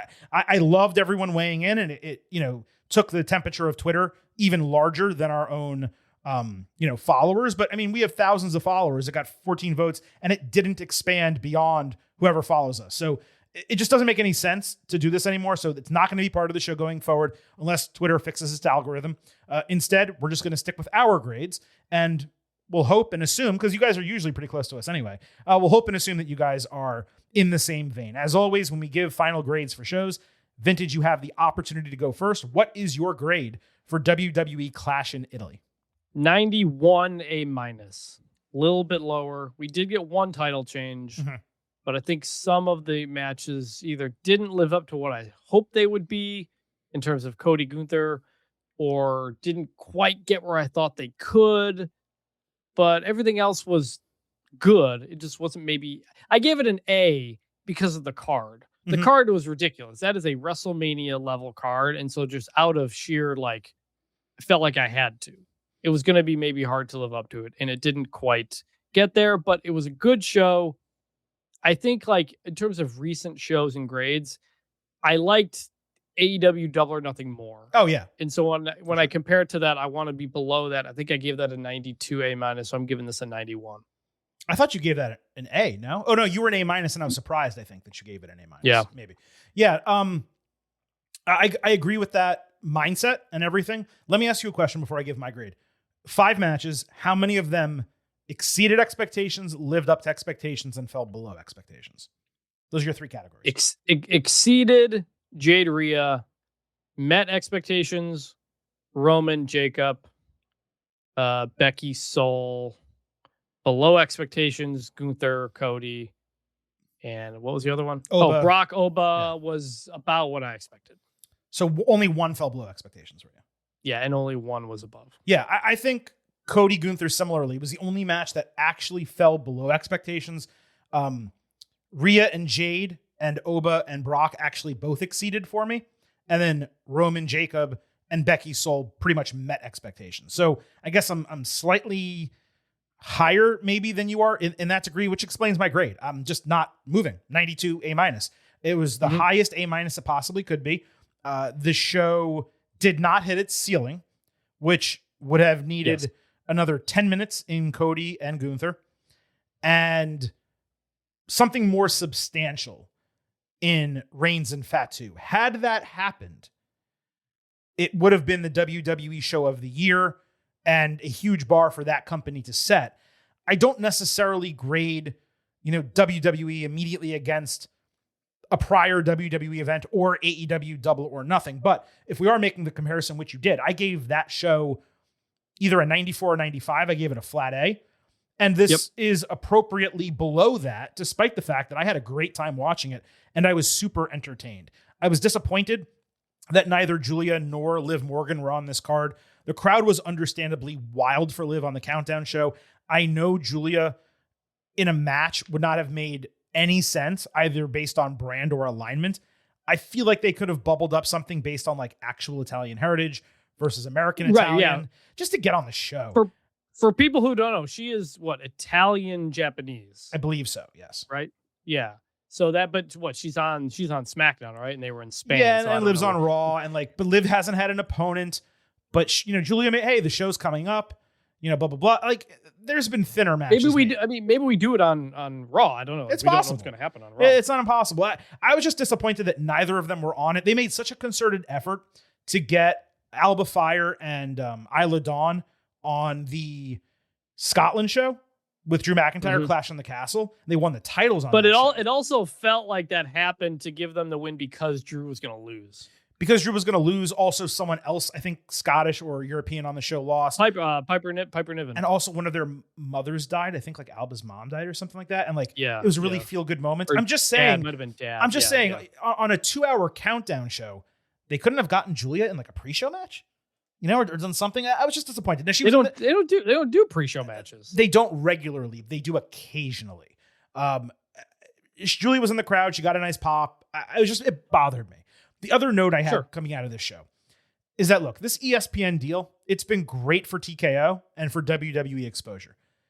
It's been terrible for the consumer. And I'm not talking about the cost for those who don't otherwise have access free in the United States. The way these shows are set up now, especially with Hour 1 airing on ESPN, the even greater amount of ads, the lack of video packages, unless you're watching on Netflix, Backlash was an improvement from WrestleMania, but the Cody Gunther booking and length, it left such a sour taste in my mouth. If I understand the idea is to put big matches on ESPN so that people will watch and hopefully subscribe, I understand. But if you're going to run a 12-minute match as the first one on the card, it should not be your World Heavyweight Championship. It just should never happen. Make it a 6-match card, run a 10-minute match for a mid-card title or something, and then put the second match as Cody Gunther, because guess what? Rhea and Jade, they got a lot more time. And if you do 10 minutes and then a commercial, then you can allow that second match to run. And on TV, on cable, run an ad in the middle of the match, picture in picture. Because I'm not talking about doing it on ESPN Unlimited. I'm saying if you want to do that for the TV audience, give them a 25-minute match, run an ad in the middle, and at least you get a full match on the back end to close the first hour. But I was offended that Cody and Gunther was booked the way it was. And I think it was because of ESPN. And I think it was because of ESPN. I could be wrong, but that's what I believe. So. Yeah. They've done this a few times now, and more often than not, we think they're choosing the wrong matches to put on WWE. We thought they did that terribly the first night of WrestleMania, did it better the second night of Mania. Yeah. I don't remember what Backlash was, but yeah. The other ESPN thing, and I'll be short on this. Yeah. They are continuing to promote every single WWE pay-per-view like it's WrestleMania. I'm surprised by that. And non-WWE sports fans are starting to get pissed off about it. I am seeing a lot of stuff on social media. Awful Announcing wrote about it because going into Mania, there was just huge coverage. Mm-hmm. And ESPN told Awful Announcing that it was just because it's WrestleMania, we're just going all out for this one. but they're not. They've been going all out for Backlash. They've been going all out for Clash in Italy every week. The week of the show, there are several interviews with WWE superstars on the various daytime shows that I have them on TV because I just have it on all day. I know you don't really watch it, but ESPN's continuing to push hard on main TV these WWE pay-per-views. And I don't know if that means because it's going well or because it's not working. You can make the case for both of them. I don't know. We don't know the numbers, but it is interesting that they're really continually going hard on this with the pre-show. I'm sorry, with the hour that's on ESPN, as well as what they're doing in the week leading up to the show. I saw that post from Awful Announcing, and I like you all at Awful Announcing. Don't come for the Silver King and Vintage here when I say this. I don't believe it's completely accurate. Like, they went so incredibly hard for WrestleMania. It was at least 2, if not 3 weeks of constant hammer into your head promotion. I'm not saying that they're not promoting Backlash and Clash in Italy hard. They are. But it, to me, is less than half of what they did for WrestleMania, not just in time, but in terms of immersion for the week leading into it. I don't agree with that assertion. Now, I'd have to watch every single show and count the number of appearances and the amount of time and all that type of stuff. But, I mean, look, if ESPN was airing the Stanley Cup Finals or the NBA Finals or anything else, are they not going to cover it? When they had UFC, they covered it constantly. Now, the difference was they didn't put the personalities everywhere, but you know why that is? It's because wrestling is a business built on personalities and not just pure fight analysis. And that's what UFC is, and that's what they focused on. You're not going to get a lot of these guys in UFC who don't even speak English on ESPN SportsCenter trying to captivate the audience. Cody Rhodes has the ability to do that. Rhea Ripley has the ability to do that. So I didn't see the same WrestleMania level of promotion, but I did note that they are promoting it strong. But the other difference is how many wrestling shows there are. It's like every 3 to 4 weeks we're doing this. And so if you're not a fan of WWE, it is a lot. It's not like the one, I don't know how often UFC does events, but they're not, I don't think, every month. The Super Bowl and the Stanley Cup Finals are once a year. Now if it's gonna be this consistency of like every 3 weeks or so, and WWE's got a show on ESPN, we're doing several wrestling interviews on, and it's not on the McAfee show too. It's First Take, it's Get Up, it's all these other things. Danhausen continues to be on all the time to talk about the Knicks. Like, Danhausen can be on as much as he effing wants. Okay, just 2 more weeks. Let's get Danhausen there every week, every day. Excuse me, I don't care. Go Knicks. That's what I'm trying to say. Yeah, sorry. It's just I'm just surprised. I don't know if it means it's good or bad, or if it's just business because they have the show. I think honestly, I think it's business. I think it's part of why WWE went there. I wouldn't be surprised if it's part of their agreement in some way. And I don't know that that's the case. Well, it wasn't. I wouldn't be shocked. Some of it wasn't initially. Like the first hour of the show, like we knew that'd be happening for WrestleMania, but it feels like they're just continuing off of that. I don't know if we knew if that was the original plan. So but it does. I'm guessing it's going to continue. Like I'm assuming every pay-per-view now is going to have this hour of ESPN, and it's going to make for a really kind of weirdly paced show. So as part of the announcement, they did say select events could be simulcast on ESPN. So it was. Now, it didn't happen from September until April, but that's also because that's simultaneously ESPN's busiest season. So yeah, I wouldn't be surprised if this first hour ESPN2 deal, I could be wrong. Maybe it's going to continue for the remainder of the contract. I wouldn't be surprised though, if this is something they're doing basically in the football offseason up until September, and then they flip it just like with SmackDown. It's 3 hours in the offseason and then it's 2 hours in season. So I wouldn't be surprised if that's what they do. And I just want to clarify one thing and then I'll let you get back in. Yep. I don't disagree with the notion that sports fans are annoyed by all of this on ESPN. I completely believe that. I've seen it totally. All I'm suggesting, I just want to clarify, is I don't believe the promotion has been as strong for these last 2 shows as it was for WrestleMania. From what I've seen, that hasn't been the case. That's all I'm saying. Yeah, they are definitely not doing the 1 hour during football season because that's college football and they are not going to do that. Right. There's no way. Right. On a Saturday, especially. Right. Doesn't make any sense. Now, briefly, we're going to get out of WWE Clash in Italy. Before we get to AAA Noche de los Grandes, WWE released the full brackets for King of the Ring and Queen of the Ring during the post-show. At first, I was over the moon excited to see them because they are 16-person NFL and love it. Yes! I love that! And the way the bracket looked, it seemed as if we were going to get Raw and SmackDown play-in matches leading into the quarterfinals, then a semifinals and finals. Instead, in typical Paul Levesque fashion, there are going to be 4 four-way matches immediately leading into the semifinals. So 16 competitors in 9 total matches each bracket, as opposed to 16 competitors in 15 matches. Guys, schedule this thing better, please. Well, I did the scheduling. That's exactly why I'm bringing this up, okay? There's a positive here. That is that more people are involved.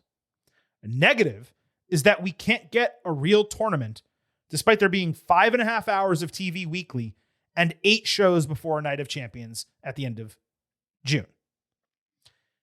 But I do somewhat get it, as there are 2 tournaments ongoing concurrently.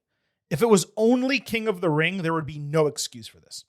But they are doing both King and Queen of the Ring.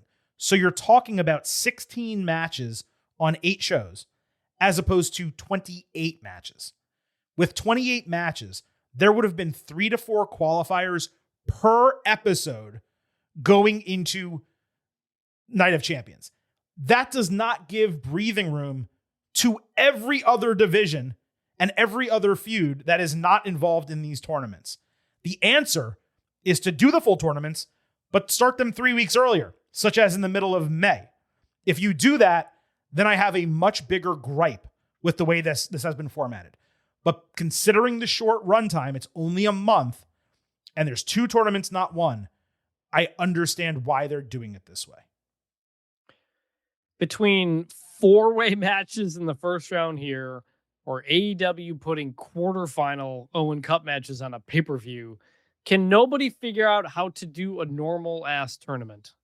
Like, this is just so you can like set up the tournament where storylines like are part of the thing. Have 2 people from a tag team happen to match up in the first round, and that continues their feud briefly or something like that. Like, there's just every time it's triple threat. Now it's a 4-way into a semifinal. It's like Triple H was like, we're going to give you tournaments, but like just barely. I'm just saying, though, you have to admit doing 28 tournament matches on 8 TV episodes is too much. Do some of them on main event. No. Air it on YouTube. No. Like, you have unlimited time. Frankly, I disagree with main event. You want to throw some people in NXT and do some qualifying matches down there? Sure. But not main event. That's fine. Do that one too. That's all fine too. It's just like, it's barely a tournament at that point.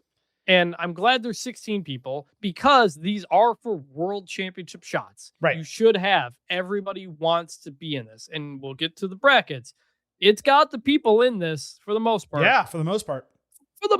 There's a couple of weird ones, but who should be in this. And so the overall names on the bracket are better because you expanded the field, and that's good, even if I will continue to be annoyed. Yeah, no doubt about it. I just wanted to provide the context when it came to the field and the scheduling, because that is important. With 1 month, I have less of an issue with it than if they had announced this in early May, which is what they should have done. They should have set these brackets and had 2 months to qualify, and then you do your quarterfinals on TV immediately leading into the show. And then honestly, on Night of Champions, bro, I'd go 4 semifinals and 2 finals.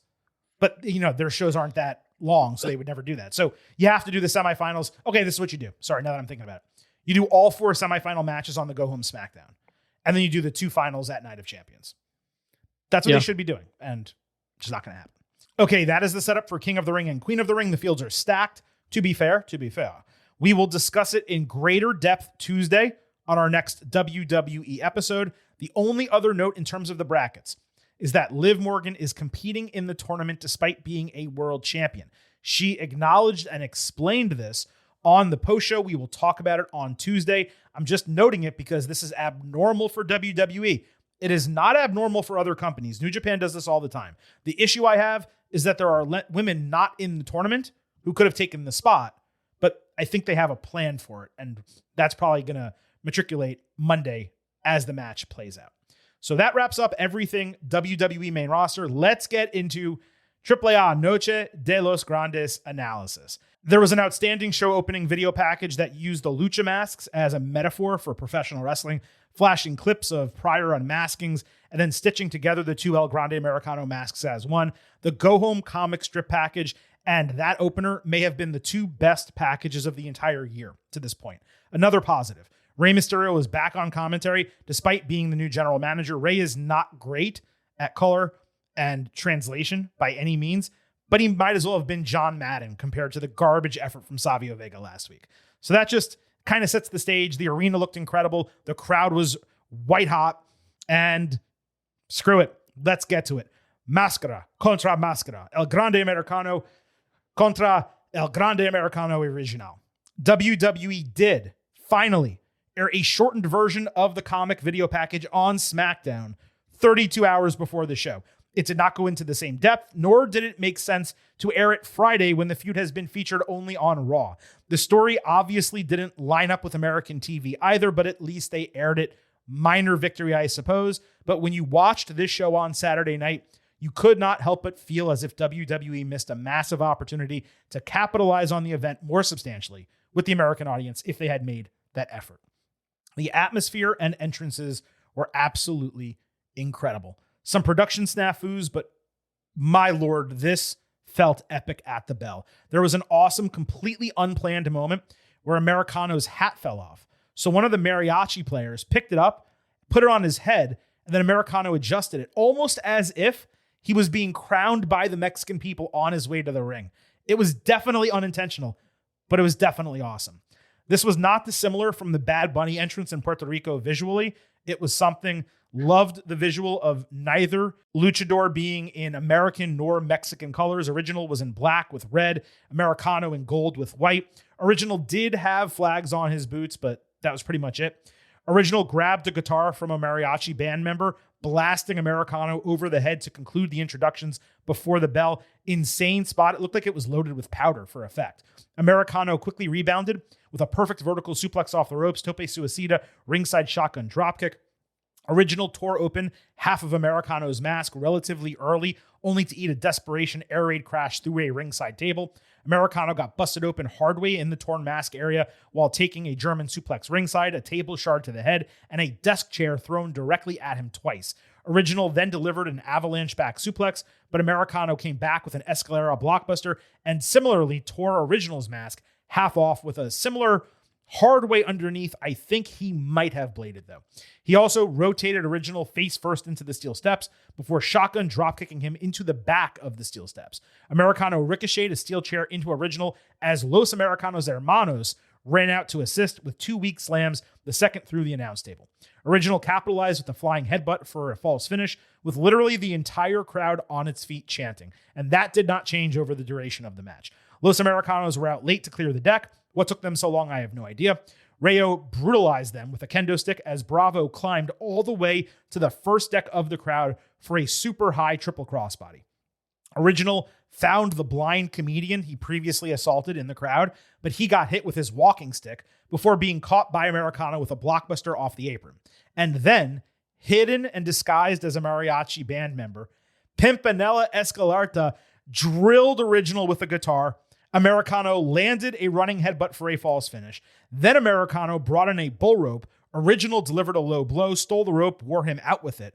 Original then choked him with the rope between the ring ropes as Andrea ran in through the crowd to scream for Americano at the barricade. Original released it to get in her face, giving Americano time for a second wind. He hit a turnover spike DDT into a steel chair for another false finish. After a strike exchange, Original hit a moonsault before working the ankle with the steel chair into the steps and ring post before executing an ankle lock. Americano countered into a neck wrench submission, but Original countered back and added a grapevine to the ankle lock. Americano powered out for a full release back suplex, but collapsed running the ropes. Original capitalized with Chaos Theory for a 2.95 false finish. Americano then outsmarted Original by dodging him into the ring post before they stood together, arms around one another. Americano telling Original that he's finished before a triple run of the ropes for an unloaded headbutt with a full flip sell. Por Pimpy, por Andrea, por Mexico, registering the 1, 2, 3 to own Original's mask in 34 minutes. He quickly hugged Pimpy and then celebrated with Andrea and Los Americanos. You know, I was trying to think of the singular correct word to describe this match when it ended. It did not come to me until Sunday morning. That word is extraordinary. This was extraordinary. It was more than phenomenal. It was more than outstanding, more than tremendous, more than terrific. Let's get this out of the way. 5 stars plus, A++. And anyone out there calling it their match of the year in 2026, you should stand 10 toes down with that opinion because it's more than legitimate.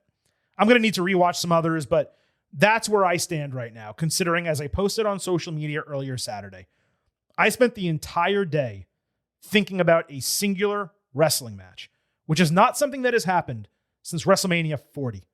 And this delivered in the same way. Where do I even begin? The atmosphere was insane.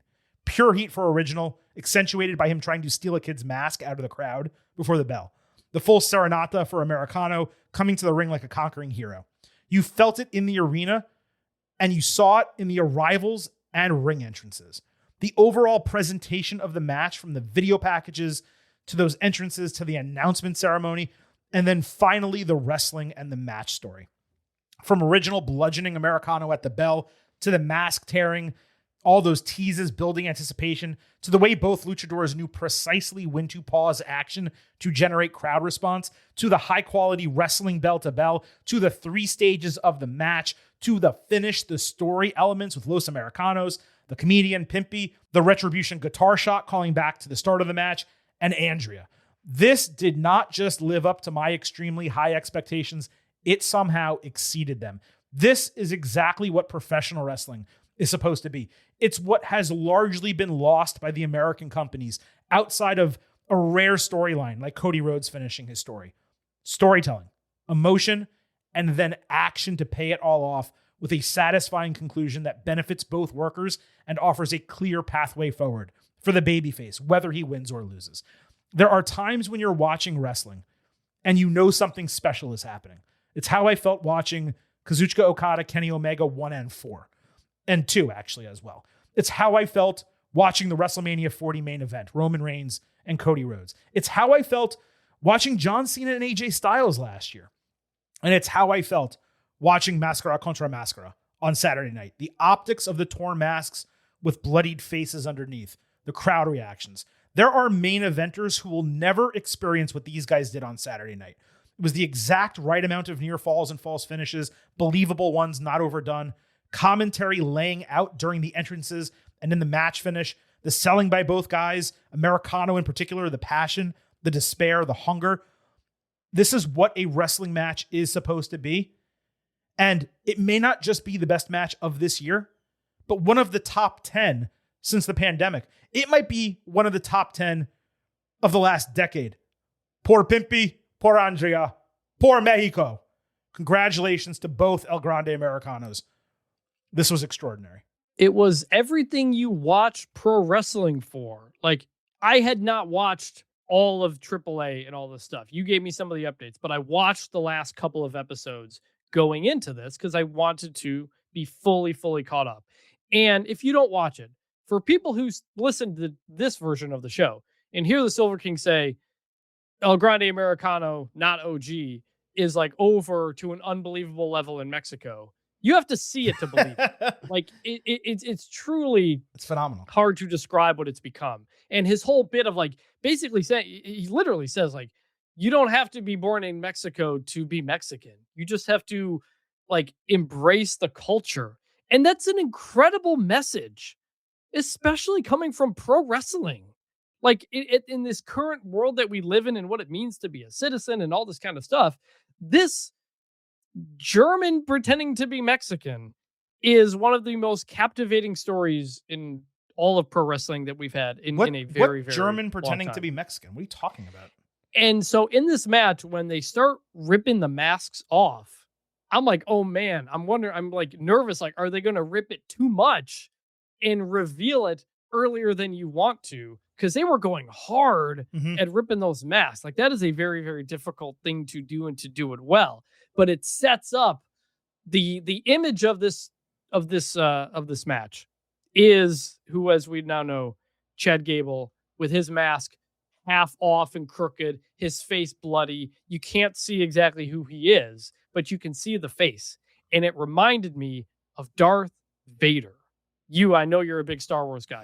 In the Obi-Wan Kenobi show a couple of years ago on Disney Plus, they do a fight. Obi-Wan hits Darth Vader in the mask with his lightsaber, and half the mask comes off. And you see underneath Hayden Christensen, the actor who played Anakin Skywalker in the prequels. And it's such a gripping visual. And it's exactly what I got out of that moment right there. And it's like, that's the visual right there. That is a visual that is lucha libre, that is pro wrestling.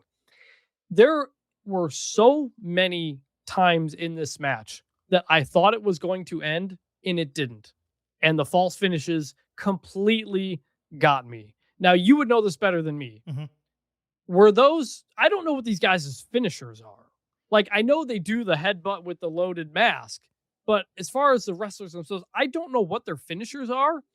And you tell me, did they hit like a bunch of finishers in this match or no? Or no, the flying headbutt is usually the finisher, and it's usually loaded. In this case, I don't believe either of them actually loaded it, which was interesting because it was basically no holds barred, no disqualification. So they definitely could have, or perhaps we were supposed to believe that they were already preloaded and therefore, whatever. But that is their dual finisher. Now, they both have additional moves they use. OG El Grande Americano, revealed as Gable, uses Chaos Theory, which maybe we probably should have known because of Chaos Theory. I don't know. I'm trying to remember what else Americano uses, but yeah. I say all this because we have been so conditioned as wrestling fans, especially WWE fans, that a match can only end with a finisher. Mm-hmm. And when you either don't know the finishers or they don't really have finishers, it makes the drama of the match so much greater because you think that could be the thing that ends it. You think any type of big cover could be it. And that's one of the things I really felt watching this match was the false finishes at the end. Like, that could be the thing that ends it. Mm-hmm. Oh my God, it's not. Like, just time and time again. And all the callbacks, some of which I was familiar with, some of which I wasn't, but I learned in the moment to bring that all back. Like, that's what this had everything you wanted pro wrestling. The work between the two guys was incredible. The spectacle was there. The story was there. The callbacks were there. And the false finishes on top of that. Like, you can only get something like that every once in a while. And it's crazy to think about how they got here. This started with Chad Gable feuding with Rey Mysterio, I think, doing a fake luchador thing, making AI videos and saying he was from Gulf of America. And it turned into the hottest wrestling feud maybe in the world. All because there was multiple Grandes and there wasn't, then someone got hurt and he's back, and all the weird stuff that happened. They created wrestling magic and something you're going to think about and remember for a very, very long time. They created the moment. And that's why when people say wrestling at its best is impossible to beat, it's because so many things have to come together for it to get right. And it usually comes over a long period of time. Like, you go into a championship football game, NBA game, like, you know the path. You know the journey. It's the same path that everybody takes. Wrestling, it could be a couple of months. It could be a couple of years. You never know when you're going to reach that climactic moment. And when you do, it's unlike any other feeling that you can find. This was amazing. It's my match of the year so far. Like, the feelings of that match are not something you feel very often, and I probably hadn't felt since Cody at WrestleMania 40. And that's precisely why I called it extraordinary, because it was extraordinary. Like, this was so just like Finn Balor, he does extraordinary things. This was so far beyond a great match. This was a moment. This was something that, as long as I am a wrestling fan, which will probably be forever, I will never forget this match. That's how incredible it was. And I want everyone to remember this moment, because 7 months from now, when we are holding the 2026 Getting Over Awards, aka Los Meaties, this will be a legitimate contender for Match of the Year, Feud of the Year, Gimmick of the Year, and with Mark Calloway a legitimate contender for Booker of the Year, depending how everything else happens going forward.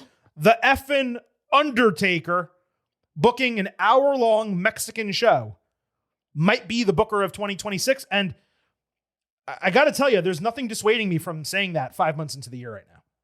It's unbelievable. Now, this was not all that happened. Original spoke in the ring before removing his mask. He tied everything back to the origination of El Grande Americano, reminding how he donned the mask because he had to go on a quest to learn the ways of Lucha Libre so he could defeat all the luchadors whom he hated. In the process, he learned about Lucha Libre, AAA, Mexico, the people and the culture, and while he admitted that he was unable to overcome the Mexican spirit, he said he was adamant that he was the original El Grande Americano.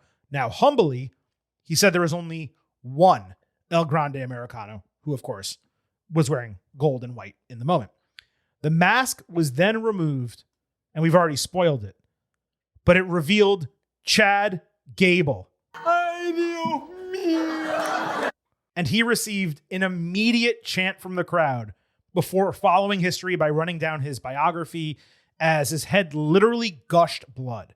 Apparently, the fabric of the mask was serving as gauze in the wound because as soon as Gable took the mask off and he rubbed his head a little bit, his head started gushing. No one bothered to bring him a towel.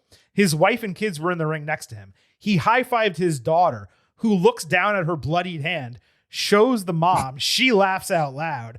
And then the girl doesn't know what to do with it. So she just wipes her hand off on her little brother, which was so incredible as a background moment to everything that was happening.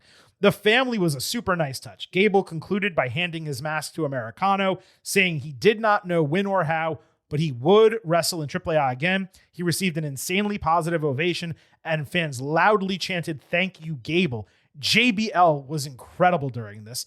Americano then celebrated in the ring before holding the mask high on the stage as fire and smoke went off around him and the show went off the air. Incredible, incredible reaction from the fans.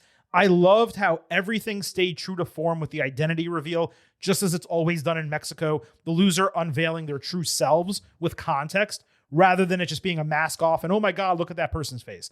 This also proved precisely what we stated for so long about the Mexican fans loving Original from the onset. They bought into the heel gimmick and responded as such, but nevertheless showed their appreciation for his work over the last year. The guy lost the match while acting like an asshole for 35 minutes. And even in this promo, while he was humble, he was not necessarily a babyface, but the fans turned him themselves in defeat. It was a perfect promo from Gable and an incredibly unique moment where the heel who lost his mask was celebrated for a solid few minutes, just as loudly as the babyface who was able to retain his anonymity. WWE has a couple incredible directions it can go after this, and I'll talk about those in a second. But the mask reveal was perfection, and the celebration with Americano to close the show, that was near perfection. Just like someone should have handed him a Mexican flag. Sorry. The only thing I felt was missing, someone should have handed him a Mexican flag so he could hold that up in one hand and the mask in the other and accentuate the entire thing. This was probably one of the top moments in Gable's entire career. Ironically, in defeat, it was undoubtedly the top moment in El Grande Americano's career. And the close of this show was almost as epic as the match itself. Yeah, I know the basics of how mask reveals go in pro wrestling, but to do it and it was a babyface promo. Like he said, the Mexican spirit was too much from him. He did this as a joke, but he quickly came to basically respect it and all this kinds of stuff. And I don't know how you translate that to an American audience again. But at this current time in our political world, it was a remarkable thing to watch and experience. And it was it felt good. You felt really good watching this. And it's man, that is something that it's difficult to do, but it's especially difficult to do under these circumstances. Only these circumstances could have made it a possibility. I assumed he was going to try to hide his face or run away, cut a heel promo, and just continue on. But no, we got a career-defining speech. That is the biggest, greatest promo of Chad Gable's career. A guy who has always been able to do it all. He's always been an incredible wrestler. He's always been an incredible promo. We continue to be very upset that he was not the one to pin Gunther at WrestleMania 40. And he re-signed with WWE, I think, around that time. And he just kind of hadn't been able to do much. You kind of stumble into this weird gimmick that he and the Mexican fans turned into something so much bigger. Like, correct me if I'm wrong. Like, when they started this gimmick, I don't think they had AAA yet, right? I don't know exactly what the timeline was, because it was around WrestleMania. It was a year ago. I believe they did. I believe they did. I don't know if they started doing the weekly shows like this, but I believe AAA existed. I mean, in terms of under the WWE umbrella. Yeah. So don't only just watch the match, watch the post match too, because it was as cool a babyface, it was as cool a face turn via promo as you can possibly get. El Grande Americano debuted March 26th. The acquisition was announced April, 21st at WrestleMania. So it seems like they introduced the character knowing they were going to purchase AAA. Possibly, yeah. But it did technically debut beforehand, and the storyline began before that with him losing to Luchadors. It was like 2 months beforehand. Yeah. Yep. What's the last thing that you said? Because I was researching it while you were talking. It was as cool a face turn promo as you'll ever see. I'll also note, Vintage said, read up on this. First of all, if you want to watch this match and you haven't, and you're wondering, whatever, you can just watch the video package that we posted on social media that they air on the show before the match. But there's also like a 45-minute documentary that WWE produced on the whole feud, which you can watch. But what I would really suggest, and Vintage, you can kind of tell me now if you agree. I had told you to watch last week's AAA show before this. Did you feel like that laid really solid groundwork for you and was super entertaining as a way to watch that first and then fully immerse yourself in these 2 hours? Yes, 100%. That show, the Saturday before, was a very good way to catch up. Like a primer. Yeah, almost. Okay. Yeah. So if WWE, this is the last thing and then we'll move on. If they want to fully capitalize on Gable at this juncture, there are 2 tracks they can take, and they should be taking them simultaneously. One in AAA, one in WWE. For AAA, you save Gable's return to the promotion until Americano fights Dominic Mysterio for the Mega Championship, presumably at Triple Mania. You have Gable either stop Dom from cheating, or he intercepts JD McDonough or another aligned heel from interfering in the match. Fist bump, head nod with Americano to solidify it. The pop would blow the roof off the arena. The former Americano working with the new Americano to help him win the title. And then over in WWE, you have Gable return to TV as a face, acknowledging his journey, his appreciation for Lucha Libre, and then you put him against Penta for the Intercontinental Championship at SummerSlam in his hometown of Minneapolis. A full circle moment from how the transformation started. You put Gable over Penta in a face versus face match, and he becomes this big baby face star that we've always known he can be. He wins the Intercontinental title at a major show, which he should have done 3 years ago against Gunther at WrestleMania. He does it against Penta. You tie up the Lucha Libre storyline. Gable's learned all of this. He's a better man, a better wrestler for it. And Penta loses respectably in an incredible match against one of the top wrestlers in the world. In my opinion, that is the 2-pronged booking for WWE to fully capitalize in AAA and on the main roster. That is probably the best way to do it. Because it's hard.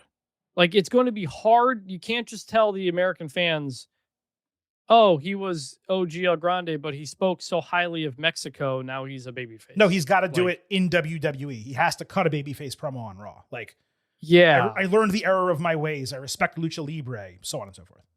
Yes. And that was the first babyface promo we've gotten from Chad Gable in so long, because he does a good job with kind of the smarmy, sarcastic heel promos. But I think people would love to hear a earnest babyface promo, which is what he delivered there. The way you laid it out is probably the best and maybe only way to do it. And I hope they get it right, because Chad Gable showed in this moment how criminally underutilized he has been for almost a decade in WWE at this point. We thought he'd be Kurt Angle's son, and instead they went with Jason Jordan for some weird reason. And like he's always Shorty G, not getting the IC belt. Mhm. He's always just kind of not been given the ball. I think he was runner up in King of the Ring to Baron Corbin. Mhm. Like, this guy can do everything. He's a great wrestler. He's a great talker. He looks like $1 million. He's just a little short, but that doesn't really mean anything in WWE nowadays. So, he's been with WWE for so long. He's not a young guy anymore. I really, really hope they run with him here because I really think you can do some special things as they just showed. But it's going to be have to be a concerted effort to make that happen and to translate this momentum. The Kurt Angle comparison, people say it all the time. It sounds lazy. It's actually not. He's an American Olympic wrestler who is incredible in the ring, is a great face and a great heel. He can do comedy. He can do serious. That is Kurt Angle. The difference is he's a little bit smaller than he was, and Vince McMahon was booking him at a different part of his life. And Gable, to be fair, was not as big of a name coming into WWE as Angle was. Kurt Angle won a gold medal with a broken freaking neck. At the American Olympics, like it was a whole. It's a different. But they are legitimately comparable. Is my point. And if you tell me that Chad Gable's never going to be a world champion in WWE, okay. But he could be a upper mid-carder. He could be someone who challenges for that title every once in a while. And he is someone who can fit in any division, and he's proven it again in this move with El Grande Americano Original in AAA. By the way, I got messages on social media. I got a text. Silver King, you're going to apologize to Michael Cole. He deserves an apology from you, Silver King. No. Michael Cole is not granted any leniency here for correctly guessing that Gable was under the mask. There was no indication that was the case when he said so. And if he did somehow know his persona, then it was foul of him to reveal his identity when it's a legendary masked luchador that could have been under there. So no, tisk, Michael Cole, you do not get an apology from the Getting Over Wrestling podcast. Two other things on that note. Commentary was very hit and miss here. I think JBL is really good as a heel commentator in AAA. Like when they bring him back to WWE, he's kind of hit and miss, and sometimes he just lists a bunch of accomplishments and it doesn't mean anything. He's always been at his best in these moments, back when he was feuded with Eddie Guerrero, all that kind of stuff. He's a great heel commentator here. Corey Graves felt like he didn't know sometimes when to kind of lead and when not. And Ray was not great, which is not unexpected. I know he's kind of there, got to do some translations. But he just kind of like says things at times as a bit stunted. So commentary, not great, but okay. And then the second thing, someone mentioned this to me on Twitter. Correct me if I'm wrong. When Gable revealed himself, is it not tradition or required to give your like real government name? Yeah, I mean that's the idea, or your your primary wrestling name. He used his WWE name, is what I mean. No, he didn't call himself Charles Betts. No, but he used his middle name. He used his real, middle name. Chad Edward Gable, right? They showed. I think it's Edward, right? Yeah. So he said Chad Edward Gable. Like I get it. No, I don't think you have to use your government name. I don't believe so. But also it's different in Mexico because the gimmick is the gimmick name. Right. It's not a gimmick within a gimmick. Right. This is a gimmick within a gimmick. So it was a little bit different. I think it's fine to call himself Chad Gable. I don't think he needed to use his government name. I think it's fine too. Someone just mentioned it to me and wondered how the Mexican Commission would feel about it. I don't know the answer to that. Yeah, I don't know. Look, I've said this before. My Lucha Libre knowledge was trading tapes back when I was younger. And then when there's a major match or a major show, I would, pirate it in some way or stream it or whatever the case. I don't have a deep history of knowledge of Lucha Libre. But what I can tell you just from being reasonable about the situation is Chad Gable is his real name in terms of wrestling. And the mask was hiding that identity.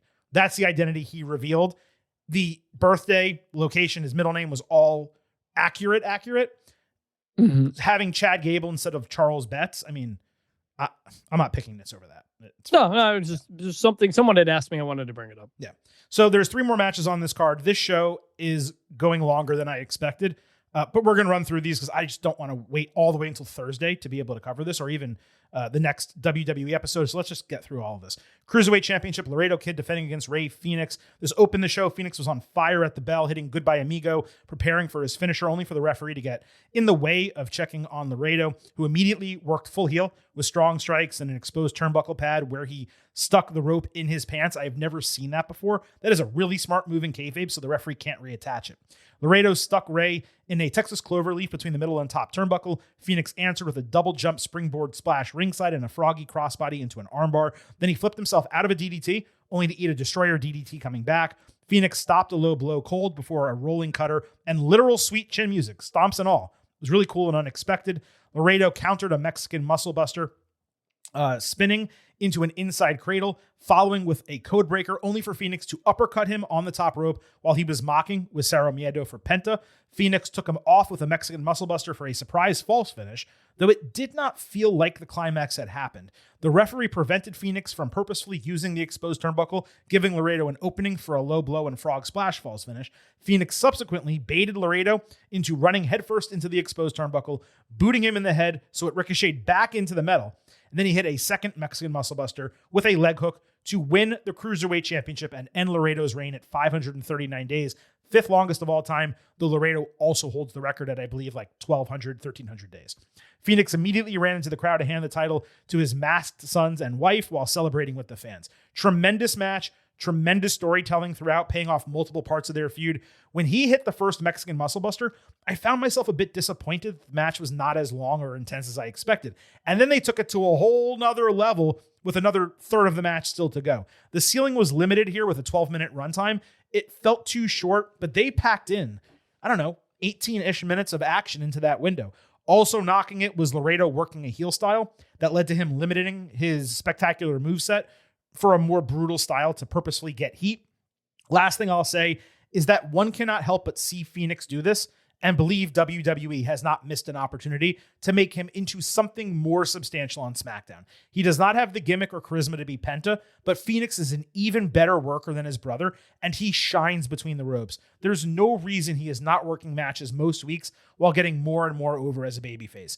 This is an A grade. I'm between 4.25 and 4.5. That was the ceiling for this match with that runtime. If this went 10 more minutes, it might have ended up in the A+ range. The right winner. Glad to see the title change. Congrats to Phoenix and a great opener for this show. Great match. I thought the Laredo stomp of Phoenix's head straight into the mat. I was like, whoa. And commentary kind of said the same thing. I was worried he got knocked out, but turned out he was fine. And Phoenix is just, he's always been so incredibly smooth. Like that just stands out. It's not just the moves he does. It looks so natural. So good match. Despite all the positives here, in some ways, this was a bit of a step backward for Phoenix, who should be past the Cruiserweight Championship in AAA, a promotion he left behind years ago. However, the way this was referenced on SmackDown, it gives me hope there's more to come on the other end of this, but we'll just have to see whether this translates to the main roster like it should. I'm not going to be automatically pessimistic, but I'm also not going to assume that they will do a good job. So we'll find out. Latin American Championship, El Hijo de Dr. Wagner Jr. defending against El Hijo del Vikingo. This was second on the card. Vikingo's updated heel entrance is tremendous. Wagner opened with urgency, just like Phoenix. Vikingo hit a nice hanging double stomp and shooting star press off the apron ringside. Omos and Dorian Rodon distracted, giving Vikingo an opening for a 450 splash false finish. Galeno, Wagner's brother, tried to save. He got immediately chopped down by Omos, who threw him over the barricade and screamed in the face of a child. Galeno chopped him down with a steel chair, though. The referee got distracted by all of that, allowing Mini Vikingo to get revenge on his brother with a springboard missile dropkick. Wagner capitalized with a tremendous flip-over driver for a false finish. Omos was able to tag Wagner with a huge right hand as the referee was sidetracked by Vikingo. That allowed the challenger to hit his 630 for a slow 1-2-3 to win the championship. I did not expect a title change here. I had them flipping in the other championship matches. I assumed this one would be a retention. It made sense, though, because otherwise Vikingo would have nothing substantial to do, as he's already prevented from winning the mega title. I presume the booking here is for Galeno to try and avenge his brother, and then Wagner rematches with Vikingo at Triple Mania. The substantial distractions and interferences that impacted what could have been a high-quality match between two great workers. They had a better match back in February. This was way, way, way too short at 7.5 minutes or so. 3.25 stars B, but the title change made sense. Yeah, I wasn't familiar with the backstory of as much as obviously the main event, but thought it was a really good match. And I love seeing Omos down here. Like, he just always stands out in such a different way and gets the reactions that you want from him. So good to see him still doing stuff down there, but I enjoyed the match. Really good. Tag Team Championship, Pagano and Psycho Clown defending against War Raiders. The War Raiders look great, coming out wearing lucha-style horn masks, with Ivar altering his look. He shaved his head, but he has a braided rat tail in the back. The champions combined for a lariat backstabber earlier and seemed to be on the same page. Pagano went on a run, taking down both guys with a tornado DDT on Ivar and modified Emerald Flosion on Eric. Clown entered for a Code Red and Psycho Driver on Ivar, the latter of which looked like a Samoan drop. Circus also landed a leg drop and Eddie Guerrero frog splash for a broken fall. Pagano then accidentally booted Ivar in a way that his forearm flew backward and hit Clown. He followed, attempting a lariat on Ivar, but he got out of the way and instead he landed it on his partner. The Raiders took advantage immediately with Viking Experience, which is now called DTM, short for Double Team Maneuver, to win the titles. That finisher name is hysterical. It's similar to Harley Cameron's in AEW. I think it's my finishing move. Very just weird that that's the name. Expected result here, flipping the titles was the only way to keep the Psycho Circus storyline going, and the Raiders have done a tremendous job in AAA to this point, setting them up as heel champions, perhaps for Mr. Iguana and La Parka to win the titles off them at Triple Mania.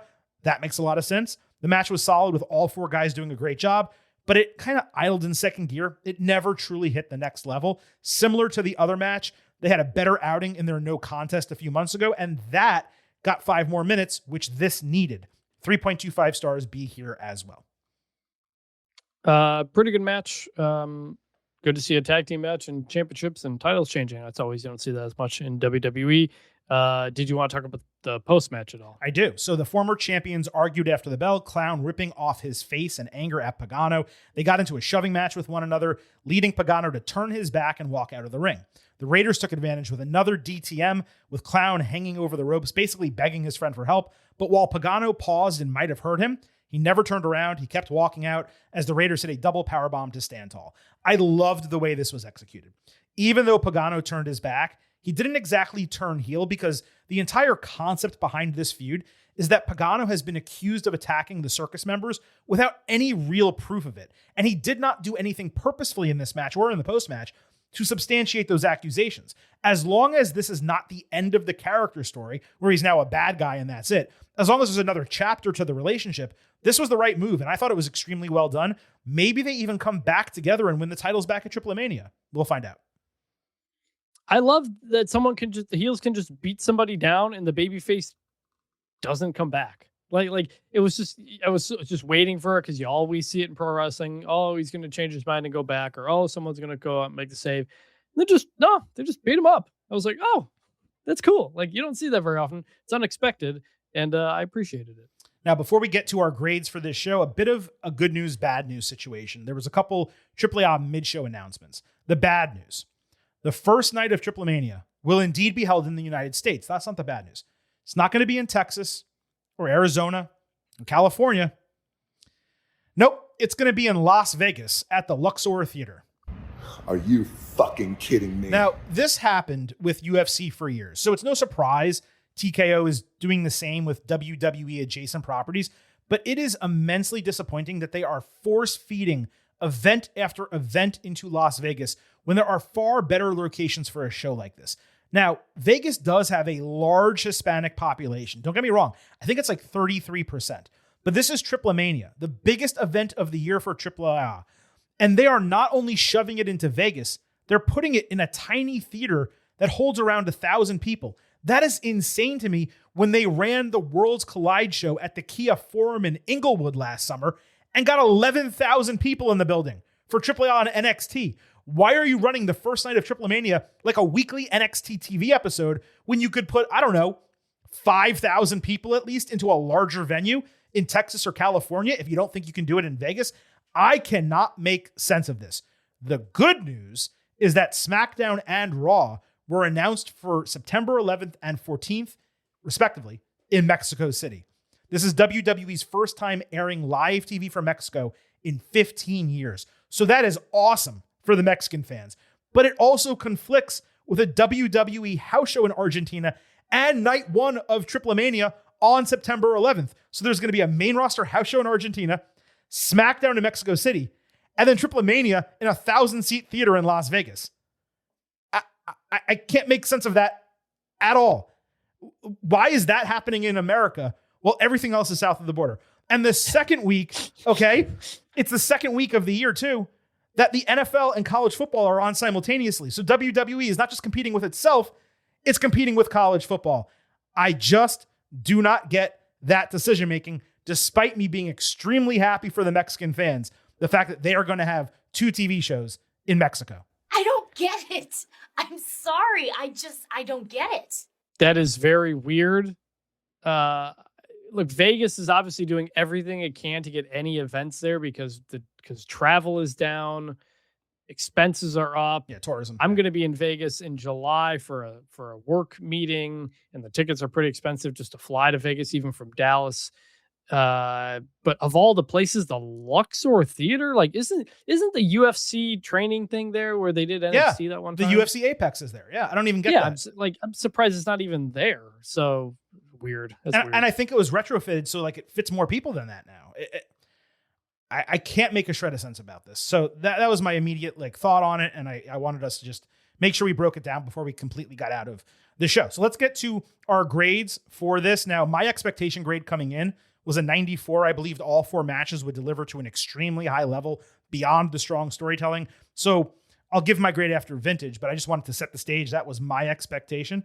Vintage, what is your final grade? Because you didn't have an expectation grade for AAA Noche de los Grandes.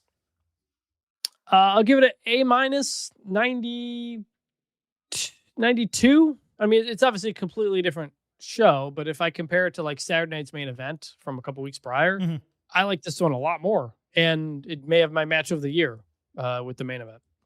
Mascara contra Mascara was extraordinary, and the Laredo Phoenix opener was tremendous. The 2 matches in between disappointed, both due to time and overall work. The goal here was to fully focus on the main event. That was the goal of the bookers. And to be fair, it got a full hour to close the show. It started with the video package all the way through the match, the ceremony, and the celebration. But if you're going to do that on a show that lasts 2 hours and 15 minutes, then you should only be running 3 matches. You do Phoenix Laredo and either of the other 2. Because if you had combined the time there, then either of those would have potentially been great, and you could have pushed off the other to week 2 of Noche de los Grandes, which is technically Noches de los Grandes because it's multiple nights. But you push that off to next week, and all of a sudden this is a tight 3-match outstanding card. Instead of that, half the matches had flaws. So as I mentioned, my expectation was a 94. I believed all 4 of them would deliver to an extremely high level, and then the storytelling would just put everything over the top. So I have to go a bit lower because they did not deliver that way. But at the same time, you always talk, Vintage, about you grade based on like not just the results, but things happening and stuff mattering, right? There being relevant developments. There were 3 title changes, a mask removal, an incredible opener, and an insanely unique main event. So I'm actually going to stay at an A. I'm just going to downgrade it slightly. I'm at a 93. This was an awesome show. And again, 2 hours and 15 minutes, 1 hour was arguably the match moment feud of the year. That's half the show. I mean, I don't know that I could go much lower than 93, 92 like you are. So we both agree. Just a tremendous effort from the AAA part of WWE's promotion. And here, I'll close on this, Vintage. Are you now going to watch this weekly? It's 1 hour. You get about 40 minutes of action because of commercial breaks and stuff. Will you watch this weekly? I'm not sure yet. Summer it's been a weirdly busy summer for me off and on. In the next month, I've got a lot of things going on. We got the World Cup coming in a couple of weeks. It's going to take up a lot of my attention and some of my work. I'll be covering it a little bit. So I can try. I think honestly, like it's an hour. You can fast forward to commercials. Frankly, the only issue I've had is either my personal time or the translations. Not everything is translated. Doesn't necessarily need to be, but sometimes I'm just kind of like, I don't know what's going on. That happened at the beginning of the last show. But I I don't know. Like as I have found more time to watch wrestling, when I do, I usually spend that trying to catch up on AEW. Mm-hmm. But this is not a heavy lift at all, and sometimes AEW can be. That's the key. It's a light lift. It's Saturday night. Like you're kind of brain dead already, so you can just throw it on and watch it, whether it's Saturday or Sunday. It'll probably be more difficult during football season, but I think in the off season, it's totally watchable. Yes. And just to clarify for you and anyone else who might watch, the translation at the beginning of the episode 2 weeks ago was literally the worst it has ever been, because it was Savio Vega doing it, and he was horrendous. Usually it's Ray, and he's not great, but he at least gets the context across. You understand what's being said. That was an outlier in terms of poor translation, but they do need to work on that, and it should ideally be better. And they also tape multiple episodes at once. So sometimes you get a live show and then taped on the back end. When it's taped, you get you don't get full like closed captioning underneath like the live speaking parts, but any tape promos or backstage segments, you get closed captioning as well. You get translation. So that's usually positive. Not closed captioning, translations. Anyway, all right, look, long show, way longer than we expected, but I think pretty damn good coverage, if Silver King does say so himself, of not only WWE Clash in Italy, but AAA Noche de los Grandes. So let me remind you as we exit this program that we will be back on Tuesday. It's going to be interesting.